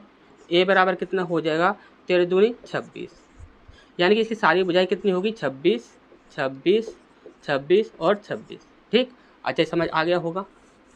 अब यहाँ पर हम बात करें तो हमसे यहाँ पर कब पूछा गया था कि समचतुर्भुज का क्षेत्रफल क्या होगा। तो जब कभी भी कोण की बात की जाती है तो कोण के लिए हमेशा ही समचतुर्भुज का जो क्षेत्रफल होता है वो होता है आपका a गुणा साइन थीटा। और a क्या है, यहाँ पर भुजा है। ठीक। तो यहाँ पर आप देखोगे तो साइन थीटा यहाँ पर साइन 60 डिग्री हो जाएगा। और भुजा कितनी है आपकी, 26 गुणा 26। ठीक, 26 गुणा 26। अब यहाँ पर आप देखोगे तो साइन थीटा साइन 60 डिग्री का मान कितना होता है, √3/2। √3/2। अब यहाँ पर हम देखेंगे तो 2 एकम 2, 2 तिया 6, 13 6 78 की 8, हासिल लगी 7। देखिए 8 कहाँ पर दिख रहा है, तो यहाँ पर 8 तो आपका यहाँ पर भी दिख रहा है और यहाँ पर भी दिख रहा है। ठीक। तो इन दोनों में से ही आपका आंसर होने वाला है। तो आंसर जो होगा वह आपका यहाँ पर क्या हो जाएगा, तो यहाँ पर देखिए ये तो पूरा कट चुका है, तो आपका आंसर तो आपका ये हो जाएगा, क्योंकि बट्टे में आपकी कोई भी संख्या नहीं आ रही है, तो आंसर तो आपका यही होगा। हम आपको पूरा ही बता देते हैं। 13 6 78 की 8, हासिल लगी 7, 13 दूनी 26 और 26 और 7 33, यानी कि 338√3 ये हमारा आंसर निकल रहा है। ठीक। अच्छे समझ आया होगा। नेक्स्ट क्वेश्चन की ओर बढ़ते हैं। इस पर नेक्स्ट क्वेश्चन की ओर बढ़ते हैं। अब देखिए यहाँ पर क्या बोला गया है, एक कमरे के फर्श का परिमाप 18 मीटर है। कमरे की दीवारों का क्षेत्रफल क्या होगा यदि कमरे की ऊंचाई 3 मीटर है। अब देखिए ध्यान से समझिएगा, काफ़ी ज़्यादा इजी प्रश्न है। इसमें आपको ये करना क्या है, जैसे कि हम यहाँ पर बोला कि दीवारों का क्षेत्रफल पूछा गया है, तो आपको अच्छे से पता होगा दीवार का क्षेत्रफल क्या होता है, 2l + b × h। ठीक। ये दीवारों का क्षेत्रफल हो गया। हमने बोला कि यहाँ पर कमरे के यहाँ पर जो फर्श जो है उसका परिमाप दिया हुआ है, यानी परिमाप दिया हुआ है तो वो क्या है आपका 2l + b कितना है आपका 18 है। हमने बोला 2 से इसे डिवाइड कर देते हैं, 2 नाम 18 हो जाएगा, यानी कि यहाँ पर l + b की जो वैल्यू है वो कितनी है आपकी 9 है। अब l + b की वैल्यू आप यहाँ पर रख दोगे तो यहाँ पर क्या हो जाएगा 2 × 9 × हाइट कितनी दी हुई है, तो हाइट दी हुई है आपकी यहाँ पर 3 मीटर। यहीं पर आपका आंसर आ जाएगा। तो 9 दूनी 18, 18 तिया 54, तो 54 मीटर स्क्वायर ये हमारा आंसर आ जाएगा। ठीक। अच्छे समझ आ गया होगा। नेक्स्ट क्वेश्चन की ओर बढ़ते हैं। इस पर नेक्स्ट क्वेश्चन की ओर बढ़ते हैं। देखिए ये आपका काफ़ी अच्छा प्रश्न है, ये आपका 2022 में पूछा हुआ प्रश्न है ये आपका। अब देखिए यहाँ पर क्या बोला गया है कि एक आयत का क्षेत्रफल इतना सेंटीमीटर स्क्वायर है। आयत की लंबाई x और चौड़ाई y के 4 गुने से 4 अधिक है। द्विघात रूप में x में क्षेत्रफल ज्ञात कीजिए। अब देखिए उसने इसका मतलब क्या है, ध्यान से समझिएगा। जैसे कि हम यहाँ पर बोले हैं एक है आपकी लंबाई और एक है यहाँ पर चौड़ाई। उसने बोला है कि लंबाई कितनी है x है और चौड़ाई जो है वह y के 4 गुने से, यानी कि 4/4 अधिक है +4, ये उसने बोला है। अब उसने बोला है कि द्विघात रूप में x में, क्या बोला है, x में क्षेत्रफल ज्ञात कीजिए। यानी कि यहाँ पर हमें सबसे पहले हम यहाँ पर क्या करते हैं, y की वैल्यू निकालते हैं। यदि हम y की वैल्यू निकालते हैं तो यहाँ पर कितना हो जाएगा, x ये प्लस में है ये माइनस में चला जाएगा -4, और जो गुणा में है ये डिवाइड में चला जाएगा। ठीक, इतना हो जाएगा। y की वैल्यू आपकी इतनी हो गई। उसने बोला है कि यहाँ पर x के रूप में ही हमें मान चाहिए, तो x के रूप में मान चाहिए, तो यहाँ पर हमें इसे ये जो y है इसे हम x के रूप में रख लेंगे। तो x बराबर कितना हो जाएगा, x - 4/4। अच्छे से ये चीज़ समझ आ गई होगी। अब यहाँ पर हम बोले कि यहाँ पर हमसे क्षेत्रफल पूछा गया है, तो क्षेत्रफल पूछा गया है तो क्या होता है, लंबाई गुणा चौड़ाई, यानी कि x गुणा x - 4/4 कितना दिया हुआ है आपका यहाँ पर 225। अब यहाँ पर हम क्या करेंगे कि यहाँ पर इसका इसमें इंटू करेंगे तो ये एक्स स्क्वायर हो जाएगा और यहाँ पर ये हो जाएगा -4x और ये 4 जो डिवाइड में है इसे इधर ले जाकर इसमें इंटू कर देंगे तो यहाँ पर कितना हो जाएगा आपका ये 5 चौक 20 की 0 हासिल लगी 2 4 दूनी 8 9 10 की 0 हासिल लगी 1 4 दूनी 8 और 1 9 कितना हो गया आपका 900 हो गया। हमने बोला कि यहाँ पर ये आपका 900 है, इसे आप इधर ले आओगे इसका पक्षांतर कर दोगे तो ये माइनस में हो जाएगा, माइनस का 900 बराबर 0। ठीक, तो यहाँ पर देखेंगे यहाँ पर x square minus 4x minus 900 कहाँ पर है, तो x square minus 4x minus 900 बराबर 0, तो यानी कि ये हमारा आंसर हो जाएगा। यहाँ पर एक तरीका और था, यानी कि यहाँ पर डिवाइड में आपके आंसर दिए गए थे तो डिवाइड में तो आपके आंसर होने नहीं थे तो तीनों ही आपके यहाँ पर गलत हो जाते वैसे करते तो आप, लेकिन यहाँ पर इस प्रकार से तुक्का लगाना ठीक नहीं है। यहाँ पर सीधा ही हमें यहाँ पर आंसर निकाल लेना सही था। ठीक, तो इसलिए हमने सीधा यहाँ पर आंसर निकाल दिया। तो नेक्स्ट क्वेश्चन की ओर बढ़ते हैं।